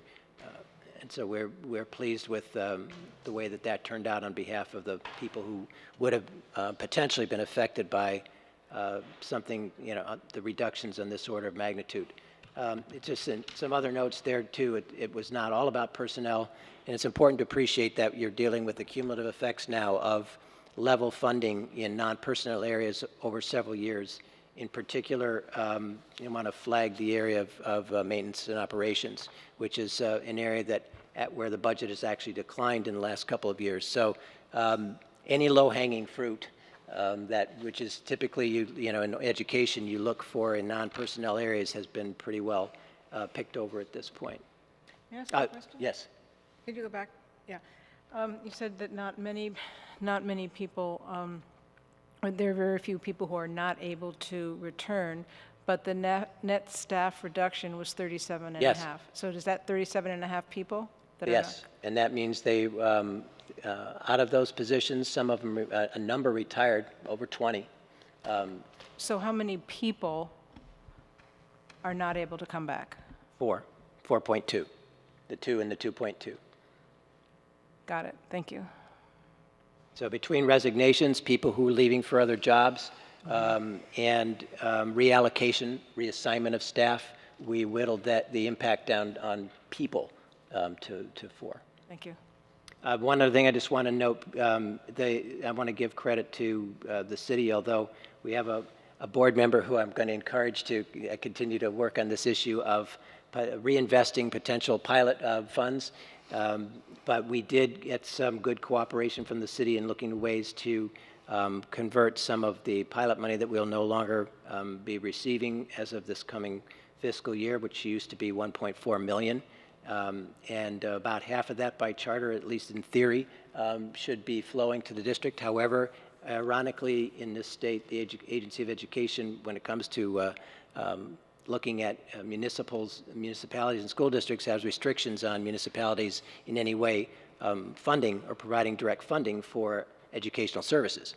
So since we're in the education business, it put kind of a constraint on how we could spend that money. However, we got creative and the city worked with us, and we were able to leverage some city funds to continue to support recreation programming, which is the non-academic portion of our after-school and summer programs, as well as restoring transportation, funded transportation for all students regardless of economic background who live outside of the established walking radius. Howard, Yes. do you have dollar figures associated with those two services the city will provide? Yeah, I want to say it was around 330, 350,000. Does that sound right? Maybe between the money that they spend for the recreation and then canceling the assessment on the transportation piece, maybe 370. That's definitely, yeah, 200 or so for the recreation, I think. Paul, do you remember too? Is it around 150 or so was the assessment? 150, 170? Yeah, so it's about 350 to 370, so a little more than half of, at least in theory, what we might be eligible for by charter if we could figure out how to get it. I want to switch to the challenge looking ahead. We had recognized in the budget process, in the budget development process, that the last thing you want to do is wait until the fall to start thinking about your next fiscal year. Once you get back to school, that there are a few short months, and all of a sudden you have to have a budget ready to go for the coming fiscal year. So we had put together a calendar, and we had put out solicited ideas or areas of concern with people that they wanted us to investigate. For example, kindergarten paraeducators are on that list, along with some other areas of need that might have been considered unfunded or underfunded. And we put together that, and the idea was to identify some of those for study so that we could be prepared and have some informed recommendations that would drive some of our budget process and decisions around what to include in the budget. So we're getting ready to launch that, and then the state legislature passed this, it's still referred to as H361, which is the House version, I guess, of the bill originally. But you've heard about it in the news, probably more in the context of the way it's been billed largely, which is legislation designed to provide incentives for districts and some disincentives eventually for small school districts to look at ways to consolidate, merge, and otherwise become more efficient. So I think at first pass, there was a feeling, well, that doesn't really apply to a large district like Burlington. But also, as part of that, which received much less attention, and it continues to receive much less attention, was another provision, which was a growth and spending limitation provision. And essentially, it established a level of per pupil spending on an equalized pupil basis, kind of a median assumption that if you're about average in terms of your per equalized pupil spending, then you'd qualify for about a 2% increase on the portion of the funding of your budget that comes through, gets recycled and comes back through the state, which in our case is about $58 million out of a $68 million budget. If you look at the chart there, you'll see how this affects different districts in different ways. And the basic rule of thumb was the higher your per equalized pupil spending, the lower the growth threshold, allowable growth threshold that applied in your case. And so since our level of per pupil spending was about average, our growth, allowable growth margin was also in the average range of 2.18%. It's important to understand that, again, that's 2.18% on 58 million. And so if you look at we'll get to another chart in a second that'll kind of lay some of the implications out of if the rest of your budget stays flat and your other sources of revenue stay flat, then your actual allowable budget increase is obviously lower. In our case, if our revenue stayed flat, it would translate to a budget increase of about 1.8%. allowable. And when we say allowable, what that means is that's penalty-free. What happens if you exceed that level of spending is basically double taxation. Anything that you do has a double tax impact, every dollar you spend over that. So we'll show you a little bit of what that translates to in some scenarios there.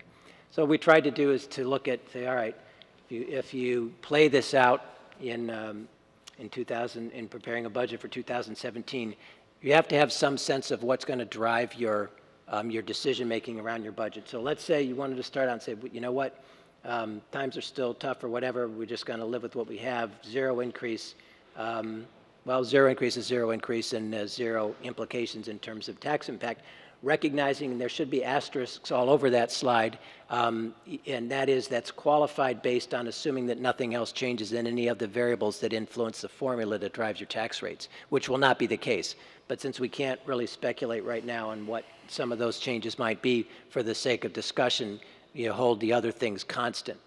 So if you plug in with the allowable growth factor, you see again what happens there, which is allowable growth, and which would take us up to $59,250,000, or about a $1.2 million increase over this year. But because that's only the allowable growth on the state-funded portion, that which was around $58 million this year, as you can see, the net effect on our budget, the allowable increase on our budget is 1.8%. So now what happens if you say, all right, we would really like to continue doing everything we're going to be doing next year, which is FY16, into FY17. And in education, we're looking at inflation for education when you build in all of your costs for honoring your contracts in operating business, dealing with increases in costs that exceed what we commonly think of as inflation today, which is 2% or less. It's minimally 3%. So if you put in a 3% estimate on inflation, you see what happens. Now all of a sudden, a 3% increase on total expenditures, it has the effect of being 3.5% on the tax spending, and it has the effect, from a penalty perspective, of almost 5%. And then a final scenario to say, all right, what if you actually wanted to keep doing everything you're doing in FY16 and consider to do something else as well? Fund some areas that where there are some concerns, areas of need. We illustrated a couple there, for example, kindergarten paraprofessionals or other kinds of student supports, or trying to restore some of our depleted maintenance funds.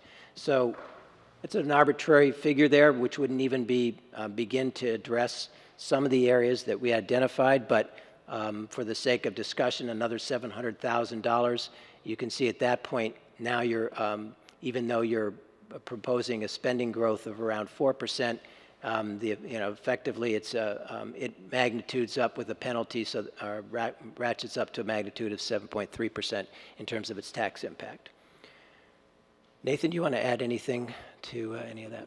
The one thing I would add at the request of Commissioner Stoll, who couldn't be here tonight, was just to draw your attention to the comparison between the lower number in each of the spending growth columns and the estimated tax impact percentage. So for, the reason I want to do that is just to show that therein lies the penalty. So for the first two, as you can see, the numbers are the same because the penalty is not applied because you haven't exceeded the allowable growth threshold. And it's in the bottom two examples where you see the difference. And so I just wanted to point that out explicitly, that that's where you're seeing the impact of the penalty. I have a question. But the difference between the education spending and the local spending, is there flexibility there in terms of what that tax rate is, or does it get affected by the law?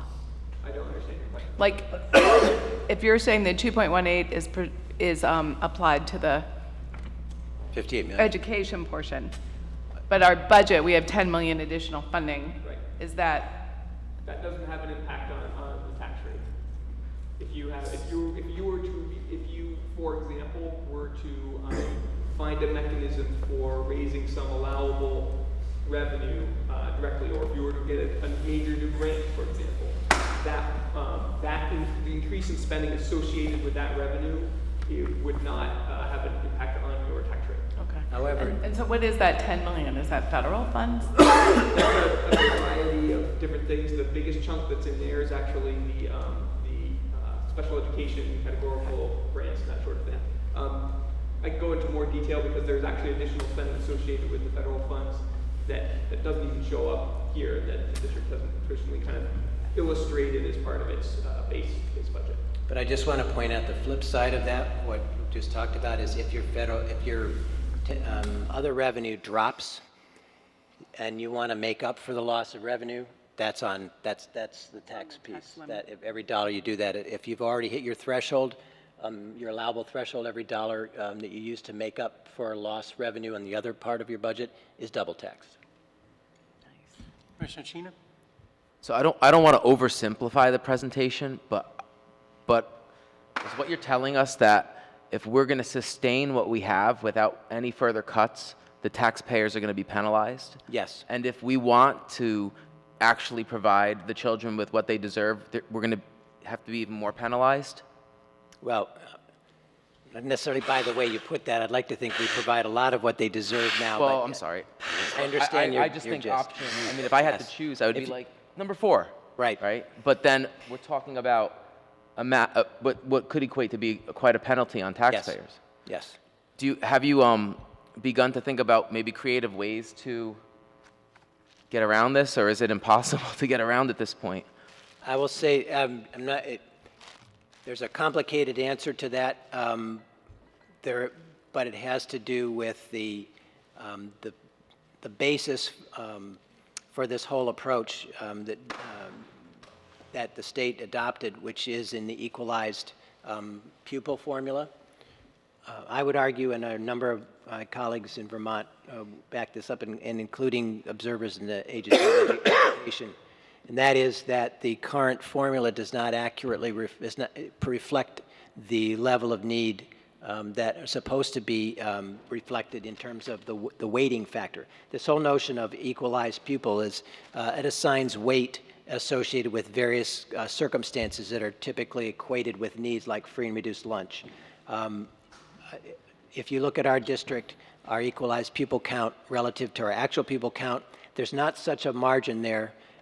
In my view, the margin is way too slim relative to the levels of need of some of the students that we're serving. And if there was a formula that was proportional to the needs, we would have a higher pupil count, equalized pupil count. What that would do under the way this legislation works is it would give a larger number to divide into our spending, which would drive down our per equalized pupil spending. The lower our per equalized pupil spending, the higher the allowable growth, their growth allowance that we're given. So I think it actually is worth some work, not just on our district, because any district that is facing a similar situation with a student population that has some significant needs and are looking at this kind of restriction on their capacity to increase spending without penalty would have a common interest in looking at this formula. And the Agency of Education has signaled that they have some interest in districts providing them some data that might be used as a basis for considering adjusting that formula. Does the agency have the authority to change the formula, or does it have to be changed by the legislature? That's by statute. Just further, trying to simplify, like Brian, excuse me, it's obtuse, but for the purposes of the political challenge, if we were in scenario 4. Kyle? Oh, I'm sorry, yes. For the purposes of trying to simplify further, if we were in scenario 4, what would be the number that would be put before voters for the vote? Would it be the 7.33? That's the number that would be on the ballot. Okay. Have you had the opportunity to translate these rates into actual numbers? Like in the past, we've been able to say, you know, the actual increase per $100,000 of home value equals this amount more in taxes. So, for example, have you been able to put out, you know, obviously, number one, you would have zero increase, but there would still be a number of what people's taxes are, right? And then it would go up. Have you had a chance to project that yet? I could do that. I didn't do that, but I don't want to give you extra work yet, but I think at some point, if we're going to have to go to the taxpayers and advocate for something, it'd be helpful to have a dollar amount that's meaningful to people, because I think a rate like this, some people will be able to figure out, others, you know, for example, if the difference between number 2 and number 4 is $10 more a month, maybe people would be willing to pay $120 more a year. And if we could explain that, you know, but if it's like $100 more a month, that's a different case to make. So we have to be cautious. Again, at this stage, we don't have enough information to plug into the rest of the formula. So we want to be careful about putting out numbers that would change significantly between now, for example, when it gets closer to the budget process. But it's absolutely a good point. Thanks. Anything else from the board? Thank you. We'll go ahead and close the superintendent's portion of the report. Could I just as a, by way of summary, the sort of the next step piece of this, I think it's important to kind of be mindful of the implications, which has to do with, coming up with the strategy that's going to drive the budget process. And I guess I would encourage continuing to explore different scenarios and playing them out so people can kind of get a feel for what are the implications of different approaches and begin to have some conversations about that. All right, thank you. Next up is approval of the consent agenda. Do I have a motion to approve the consent agenda? Kirk. No, I'm sorry, Commissioner Kirk. Do I have a second? Commissioner Chena, discussion, Commissioner Seguino. The diversity and equity minutes don't appear to be on the consent agenda.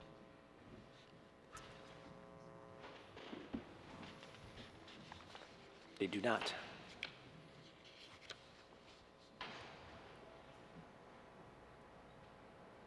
Would the process be that they would be on next month's consent agenda for approval? Yeah. Okay. I think it had coincided with a period of time when the Right. key person was on vacation, actually. Okay. All right. Not me. Thank you. All those in favor of the consent agenda, please say aye. Aye. Aye. All those against?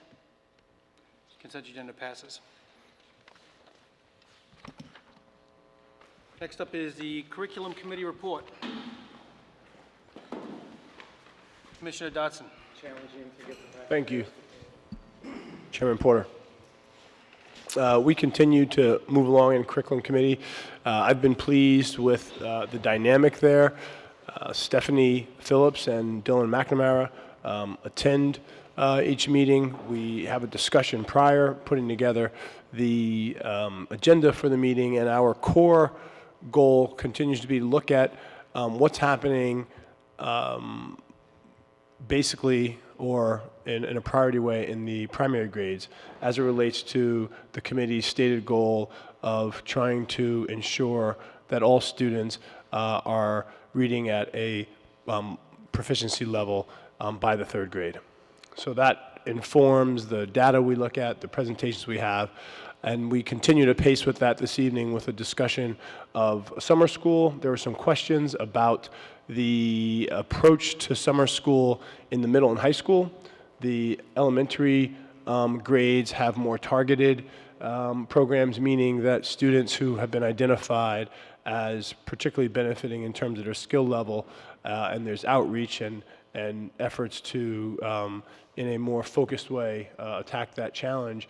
That doesn't exist to the same degree. There's enrichment and academically rich programming at the middle school, but there isn't the same targeted outreach. So a student may or may not partake. There's more latitude in what they partake of in those grades. So we had a question about what's driving that. Is it a philosophical issue that we don't take a more targeted approach? Is it a funding issue that we don't? I think we'll continue to look at that. Conversely, so that is to say, we look at the middle school and we talk with teachers and we look at the data and we say there are 75 students who are really at risk. They're from test scores and grades and other reports. They're not functioning at all how we want to. And we might then say, what are we going to do over the summer? How do we do that? How do we outreach to families? What programs are there? How do we make sure they get to those programs? What accountability? That one might approach it somewhat like that. So just discussing how we address that moving forward. So that was one of the main discussions this evening. And then also it has arisen recently some concerns over proposed changes to middle school math curriculum. There had been conversations going on since about 2011, mostly being sort of instigated by the emergence of the Common Core. Common Core math standards is calling into question how well previous approach to middle school math curricula was addressing foundational elements for math thinking, most notably as it relates to algebraic concepts. And because of that, there's been a look at a different approach to curriculum that would alter the path, which was before an accelerated sixth grade student would have a number of assessments, and then if they showed a certain aptitude, if you will, they would be put on an accelerated course. The way that that was often or almost always achieved was to take out something from the curriculum just to allow that in a timing standpoint, which was less than ideal, and the impact on that student was not necessarily known, meaning what was the cost of that thing they missed. And this is a much more integrated approach. It puts algebraic thinking in front of all students at an earlier level, and Stephanie Phillips was very good about pointing out how it doesn't at the same time eliminate the opportunity to have access to Algebra 1, Algebra 2, geometry, pre-calc, calc, the sort of traditional, rigorous, and college prep mathematics sequence is still available. And there's a letter that's going to go out from the two middle school principals with some implication for what that means at the high school that will hopefully explain all this, and we'll continue the conversation and go back to this topic at our next meeting. Thank you. Questions for Commissioner Dotson? Seeing none, Diversity and Equity Committee report. Commissioner Seguino.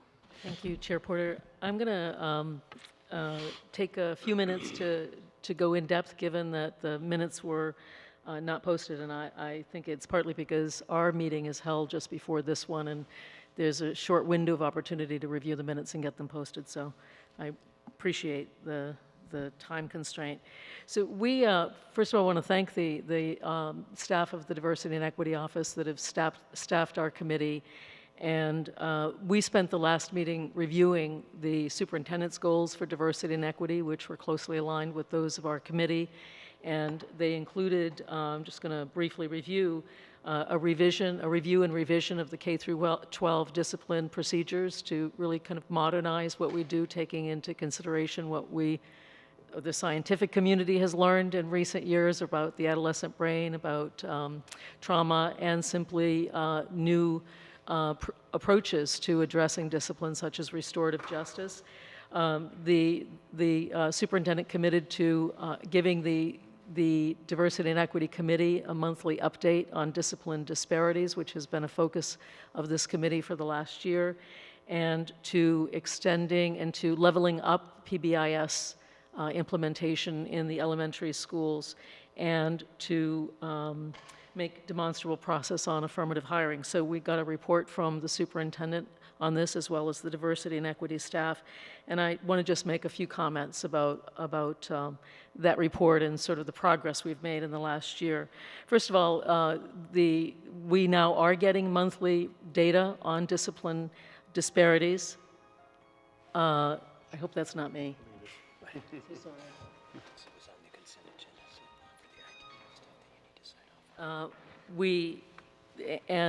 What is so significant about this is really, it's very difficult to make progress if one is not monitoring it in some quantitative way.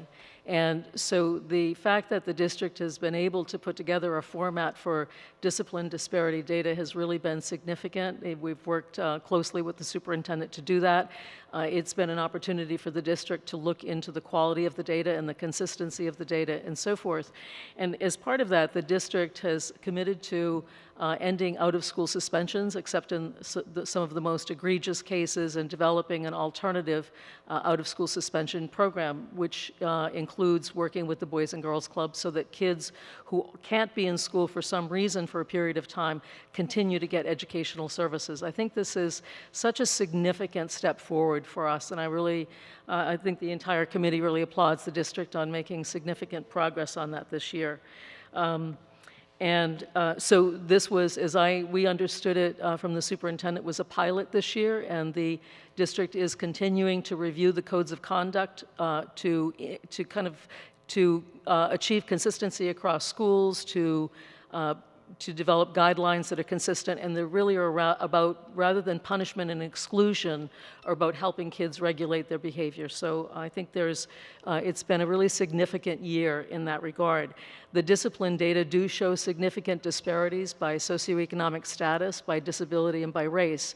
Those are not different than the rest of the country, and indeed, Burlington and Vermont are not different than the rest of the country in this regard, and I think it's not something we should shy away from, and it's it's important for us to acknowledge this and to use these data reports as a way to monitor and see if we are in fact making progress. Part of the discipline process review that the superintendent reported on and Director Sparks was the development of an action plan to implement restorative justice as the overarching principle for behavioral management in the school district. So we heard about that, and the action plan will continue into next year. We also I want to just add that there was a discussion at the last meeting about the importance of focusing on discipline disparities, and that is that it really is, in some ways, a thermometer that gives you a sense of school climate, and it achieves academic achievement. And it brings me to the next topic, which is the Equity and Inclusion Report, which was presented at the last board meeting, and again is an innovation of this board, and there's been significant progress in the last couple of years of measuring the achievement gap, that is in the area of academics and in the area of climate. And so this year's report it shows some modest progress, but we have a long ways to go, and I want to just provide you with some examples of data, again, suggesting that Burlington is not different than many other places in the country, and we have to focus our attention on these issues if we're going to make progress. So just to give you an example, if you look at the NECAP students who are proficient and very proficient, amongst non-free and reduced lunch students, 88% are proficient, and amongst free and reduced lunch students, only 46% are proficient. With regard to math proficiency, 80% of non-free and reduced lunch students are proficient, and 35% of non-free and reduced lunch students. There's a gender gap, not only in reading but also in math, and that is that girls have higher proficiency rates than boys. And in terms of dropout rates, I think that this is something that hopefully our attention to discipline and the achievement gap will lead to improvement in the dropout rate. But if you look at students who are on an IEP, there's a 22% dropout rate compared to 7% for non-IEP students. So again, I want to just underscore, I think the whole committee appreciates the effort that the superintendent and the Diversity and Equity Office have really done in, I think, modernizing us and adopting best practices in terms of using data as a way to assess how well we're doing, because we are deeply committed as a board, not only this currently elected board, but in previous years, to reducing these disparities to make sure all kids get a high-quality education. The superintendent identified several areas to address next year, and I'm going to list these. They are in the report. One of those is to develop a district-wide cultural competency curriculum for the entire teaching staff and for administrators that is consistent. I think that was a great recommendation. To make continued progress on the code of conduct and hopefully finalize it by next year, vet it, and so forth. To develop an administrative evaluation tool that assesses cultural competency and progress on diversity goals. And finally, a marketing plan to help us in our networking to attract a diverse pool of applicants so that we can make progress in having a workforce that really reflects the complexion of the student body. Thanks. Thank you, Commissioner Seguin. Commissioner Curry, Policy and Governance. Thank you. So the Policy and Governance Committee focused on a few kind of larger topics during the month of May that were intended to kind of set us up towards our work goals for the year.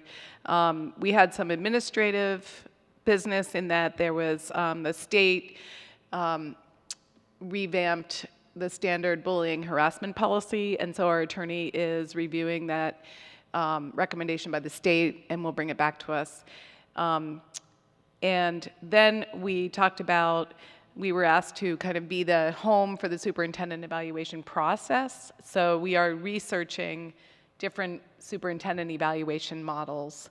Most of the ones we found are somewhat general in terms of performance-based and don't include data, benchmarks, and indicators. And as Stephanie said, this board has wanted to go to a data-driven kind of procedure around the evaluation as well. So we're looking to try and combine models that would be kind of the broad performance-based, but also filled in with benchmarks and indicators. So that's an ongoing research project. We were brought the superintendent entry plan that Howard's working on YAL with, and we are going to be reviewing that, making comments, but then it got sent out to the whole board, so I think it's probably makes sense to remove it from the realm of the policy committee. That I just wanted to note that, you know. And then the other thing I want to talk about is in relation to policy governance. Our committee would just ask that be given a home, and that the home be the policy governance committee. So what we can offer there is that we can educate ourselves about policy governance at the committee level. We were planning to ask the board chair from the town of Essex to come and talk with us. And they've kind of gotten pretty far along in policy governance, along with Winooski. So we were going to invite a couple of people to come speak with us and then make a recommendation to the full board about kind of how to proceed. Reschedule the training with Winooski would be one of the things we could talk about and take the lead on. But our sense was that some of the board members here have had some training on policy governance and understand it, and then on a spectrum, there's other board members who have had no training and don't know what it is. So we just wanted to offer that we could be the committee that would try and move everybody forward together and get everybody on the same page. So that's it. Thank you. Discussion for Commissioner Curry. I'd just add on the superintendent, the feedback for the new superintendent's entry plan. I'd encourage board members, maybe, well, you can do it two ways, but it sounds like perhaps the most practical way would be for people to send feedback to me. I can kind of collate that if it makes sense, and then share that with everybody. I would suggest a target of June 18th. I'm hoping to have some interaction with the new superintendent around that time, and it'd be great to be able to share your feedback on his entry plan with him, so that he can then take that back and refine it accordingly. And the goal is for the refined plan, based on incorporating feedback into it, to be ready for presentation at your July board meeting. I would advocate for the Policy and Governance Committee to own the policy governance movement forward. I see you down there. You were looking that way. It's the peril of sitting in the middle. I would advocate that the Policy and Governance Committee own the introduction of policy governance to the full board. I think we have enough of experience around us between Winooski and Essex that there's a huge amount of experience there that we can already lean on. But certainly as a whole board, that's not the way to go about this. It should originate with that. If you ever get a chance, look at their board meetings and look at their agendas, and it's very different from ours. Everything's scheduled well in advance, up to a year of who's going to be reporting when, because it's all by policy. So I'm a big advocate of this. I think people that sat through the policy governance training are all advocates for this, but I certainly understand that there's some that might have questions, and I'd like to leave it up to the Policy and Governance Committee to come forward with those answers. So that's my view.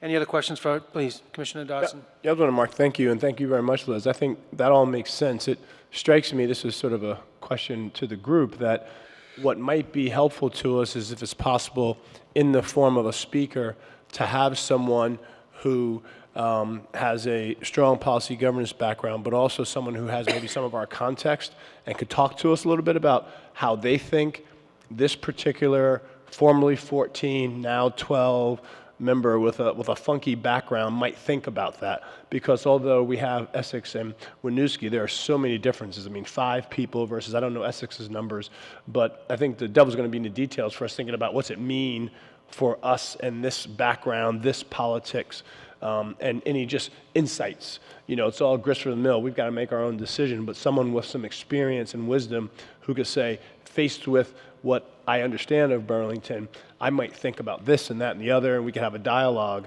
It strikes me that might be be helpful to really move things forward. Yeah, you've brought up an important point, Kyle, which is that, like you said, the other school districts are, number one, they're very small, and number two, they're very different districts. So I think we talked a little bit about the idea of looking for policy governance people who offer us a range of perspectives and experience. Mark did some research, and there's a guy called John Carver who's like the guru of policy governance, and he actually does have a publication about schools. So there are models out there. There's a guy in Burlington who learned from him, his institute, who's not involved in education, but he knows our district very well. So I think we'll have a variety of people to help us, and we are aware that every consultant will have their specific biases and things to offer. So. Right. Great, thank you. Thank you. Any further questions for Commissioner Curry? Thank you. Next up, the Commissioner Kirk with the Infrastructure and Technology Committee report. I'm sorry to say I don't have as much to report as everybody else. Edmonds is going quite well. We had a little bit of overrun on some asbestos abatement, but our contingency, well within our contingencies, no problems, which is good. And we are looking to proceed with the moving forward on our capital expenditures, such as the city did with a 10-year program. We got some matching funds we're talking about, and finding out a better way to plan for the next 10 and plus years, so that the city and the school district don't go to the voters with two $50 million bonds in the same year for a police station and a school, or whatever the case may be. So working with the city on that is going to be key to making sure that we have the facilities we need and the facilities that are taken care of. Both the city and the district always spend approximately $2 million on bond issues to maintain the district. And the city buildings do the same thing. I learned last night they have the same $2 million bond policy. So mirroring the city, you were trying to keep our tax dollars in check a little bit, just as the city is. We do have a motion to move forward that we're asking the board to authorize the ITC committee to approve or not the computer bid next Monday, or next Tuesday rather, at our next ITC meeting.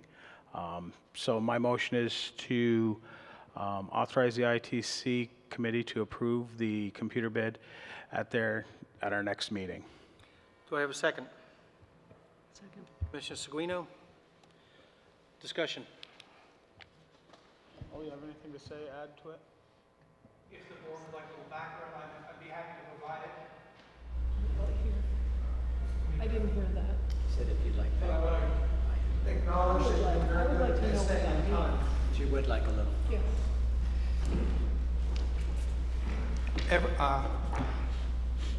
Every year, we do a process to buy desktop computers where we get several models in and test them, and then we put together there's a bid, and we do a recommendation. This will be for approximately 200 desktop computers. We've ranged from 300 for the last few years, but only 200 this year. We have to go through a bid process. Upon the recommendation, we talk about it at ITC. This normally goes on the consent agenda. So if you go back through previous Junes, you'll see that there's been a consent agenda item for this bid. And at the ITC, we actually take some time and go through all of it. So in lieu of us having the testing done for this meeting, in which case it would have been on the consent agenda, we're asking that the ITC be authorized to approve that by the board. Any further questions? All those in favor, as the motion is stated, please say aye. Aye. All those against? Thank you. I have a question for David. I'm just curious when you think some updates will be coming regarding our options for other sites for Horizons and On Top. We currently have hired a commercial real estate firm to look for those possible sites. Some sites were discussed at our last ITC meeting. Nothing is substantial yet, but we are working with a commercial real estate agent to get that done. As well, I might want to add on a separate note, but kind of the same, that the Murray Street property, again, that is under contract, so that is going to go away finally. I can just add briefly that it's important, I think, for the board to understand that it may, finding a suitable relocation site may require looking outside the boundaries of the district, which is not specifically disallowed by the Agency of Education, by the state regulation. So at this point, it's an option where we would only look at property that would be particularly suitable and would be on a bus route and not be that far out. But there we have, in fact, identified one such property after up at this point exhausting any really viable option that for right now within the city of Burlington, although we are meeting with some folks to explore any possible additional options. You have to appreciate that within the city we have to take into account zoning issues. So you might find a site, but it may not be properly zoned, and then you'd have to deal with whether or not couple of different boards actually are involved in the process of that would, if they were ever going to consider either a waiver or changing the zoning to allow school use in an area that's not currently permitted. So that's turned out to be an obstacle in a couple of cases. But we are going to take a second look at a property just outside the district limits that may have some promise. Thank you. Any further questions for the ITC Committee Chair? All right, moving on to the Finance Committee report. Commissioner Curry, I think we've covered everything. I think Commissioner Stoll agreed that everything was covered on the finance side of things by Director Lavery. Okay. So given that, I'm offering a motion that's on the agenda. And so first I'm going to make the motion, and then I'm actually going to propose an amendment. The motion has to do with some additional costs that could be further explained by Nathan Lavery after I make the motion, if people have specific questions. So the motion is to approve use of portion of the BED refund that we received from the city in fiscal year 14, 15, overlapping. Approximately $225,000 of the revenue would go to the delay in the sale of the Murray Street revenue. So that's just a bridge. There's a $68,000 administrative fee that's been assessed by the city on the district for financial services rendered in the prior year. And then 3, there's $60,000 for an employee separation agreement with the city. So that's the motion. We have a second. Second. Discussion. Could I jump in with one minor point? I think there's a typo in the motion. The $68,000 figure should just be $60,000. So there's two $60,000? Yeah, they're both Okay. they're both about $60,000. So, Commissioner Seguino. Can you explain the $60,000 employee separation agreement, what that is referring to? That's something that the board addressed at our last board meeting in executive session. Okay. And this was the expense associated with it. Commissioner Chena. Can you briefly explain why there's a $60,000 administrative fee that we're paying to the city? so I can just speak to that as an amendment I'd like to propose.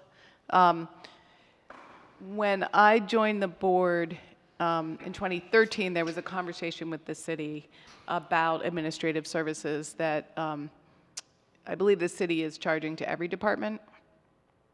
And there was a discussion that after I had conversations with former board members, apparently the district itself did not ever agree to pay that. And this is all just hearsay. So my motion that I'd like to make to amend it is, I can read it, to approve the motion with the the condition that the district not expend the administrative fee until the Finance Committee has reviewed and approved a detailed explanation from the city regarding the reason and the justification for the administrative fee. The superintendent is encouraged to discuss with former board members and the district auditor the district's obligation to pay this fee and the amount.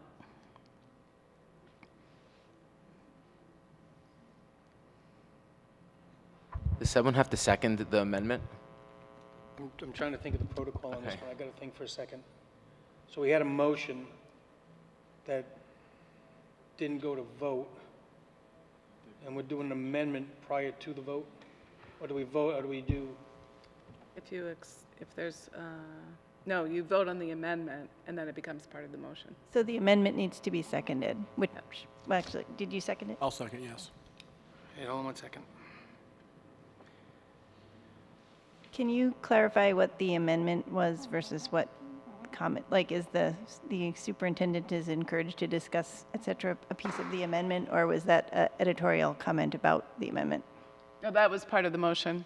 Okay. That the superintendent is encouraged to discuss this fee, to research it, and why it came up, and talk with former board members who were involved in that discussion, and then also discuss with the auditor what the district's obligation is to pay the fee and how to evaluate the fee. So my concern with I completely agree with the intent of the amendment, but if that doesn't occur, we don't transfer the funds for the $225,000. Because you don't get the whole, we have a single motion with an amendment, so if the amendment doesn't occur, the whole motion fails. So we wouldn't pay the $225 or the $60 for the separation, no, for the separation. So the whole motion would fail based on the condition that the amendment be met. Needs to be separated out. Right. I'm certainly willing to listen. Commissioner Ballo. Could you word it in a way to say we would approve up to $225,000, which may include the 68, or the, if it's 60,000, if it's a typo, the $60,000 in a way that in that way that if it wasn't discussed and resolved, then it just wouldn't get paid.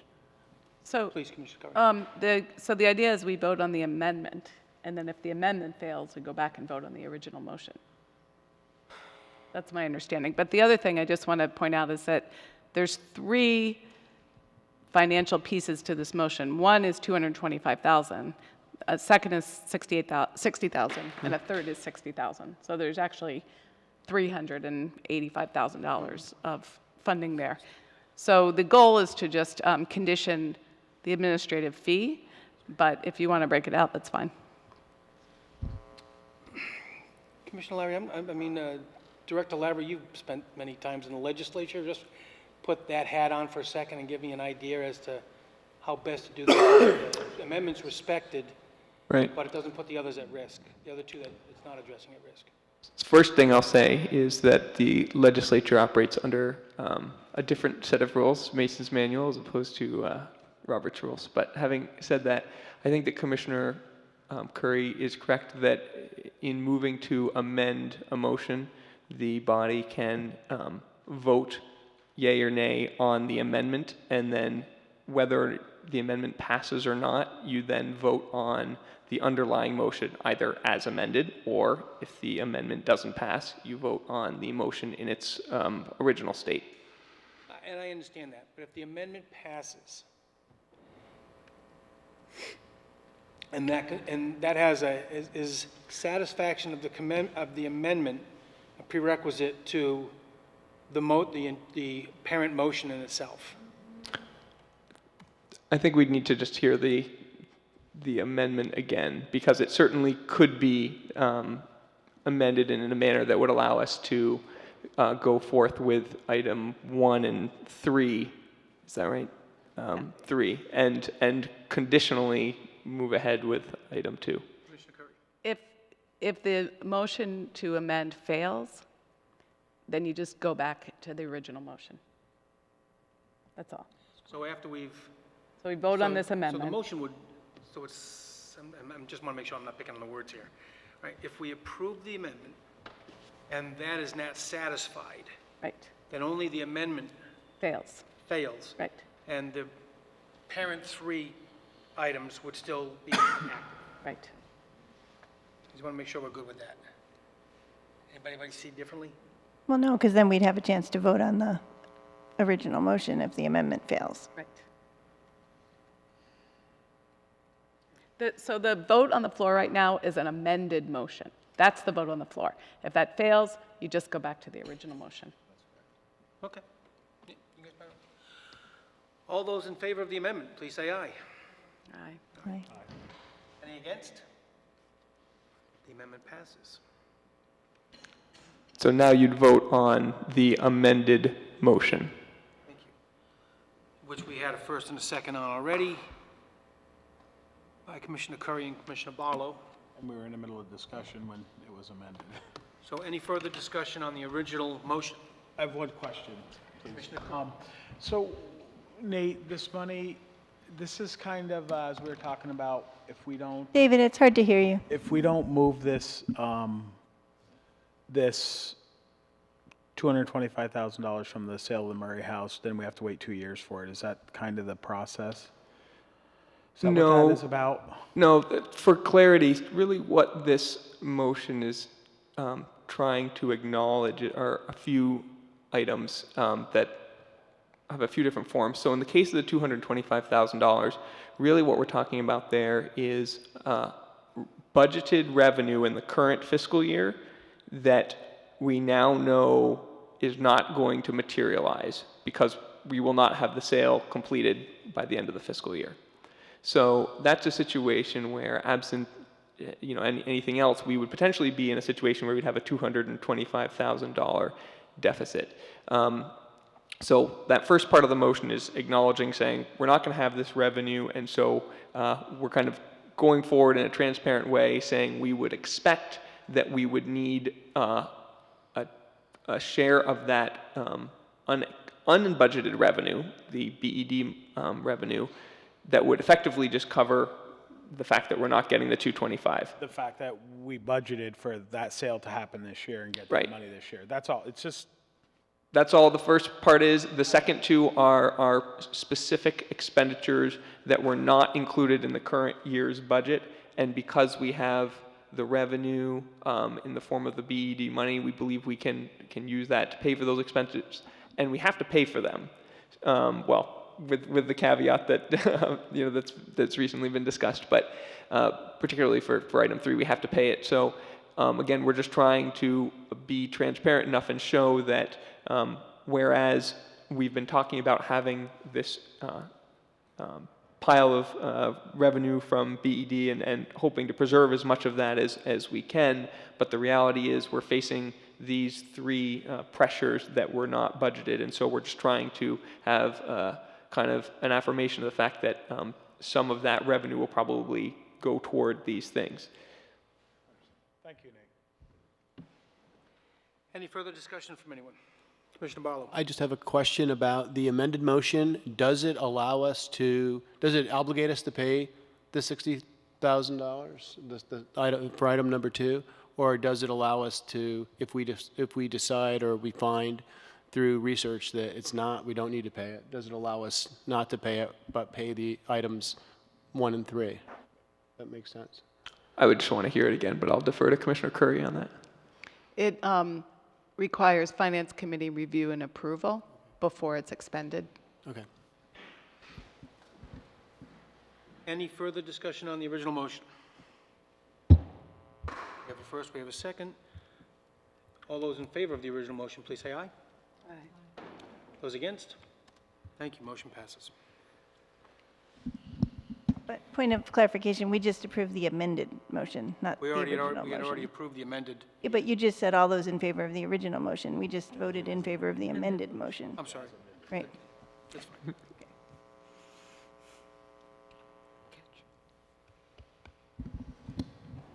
Just want to ask our note taker, she followed all of that. No, We'll help you out with that. I shared the amendment with you in Google Docs. Thank you. At this time, we are going to remove ourselves from here and go into executive session. There are 2 points to cover. We have a motion to enter into executive session to discuss negotiations where premature disclosure could place the school district at a substantial disadvantage. So moved. Second? Commissioner King? Kurt? All those in favor, please say aye. Aye. Those against? We have a second motion to enter into executive session to discuss possible superintendent and interim superintendent contract amendments where premature disclosure could place the school district at a substantial disadvantage. Second. Commissioner Judson? Susan? Are we having a discussion of the motion? I just have a question. Certainly. My memory of the board training in the March board meeting was that before we made a motion to go into executive session, we first had to make a motion establishing that there was a need to go into executive session. So I just wanted to check my memory of that. We haven't been good about that. So does not the explanation of to discuss negotiations where premature disclosure could place the school district at a substantial disadvantage state the need? We have to state the reason, and the reason has to comply with open meeting law, which is either real estate, contracts, personnel matters, or other issues that would place the district at a disadvantage. Correct. So discuss negotiations of a But contract. you actually need a separate motion about that. So to go into executive, first you establish the need for it, and then there's a second motion to go into executive session. It's picky, and No, that's okay, that's okay. This is why So- we're on the More and more governance boards have committee. been So doing it. before presenting these motions, let me specify the need that in both these cases, this has to do with contracts. Any questions? My question is, I thought we had to come out before we can make a motion to go back in for something else. I didn't know we can make a motion to go in and then do it again. We were advised last month by Joe McNeil that we can make the statement of, in both cases, of what we're going to be going into executive session for. And then, in that time, we'll come out and we'll go in. But at this point here, we have to declare the executive. We don't have to come all the way back upstairs and then go back? correct. We never Okay, do, yeah. I just want to make sure. So does everybody understand the contract, for discussion of contracts? yes. Okay. Does anybody want me to reread the two motions at this time? Okay. All those in favor of entering executive session, please say aye. Aye. Aye. All those against? Thank you.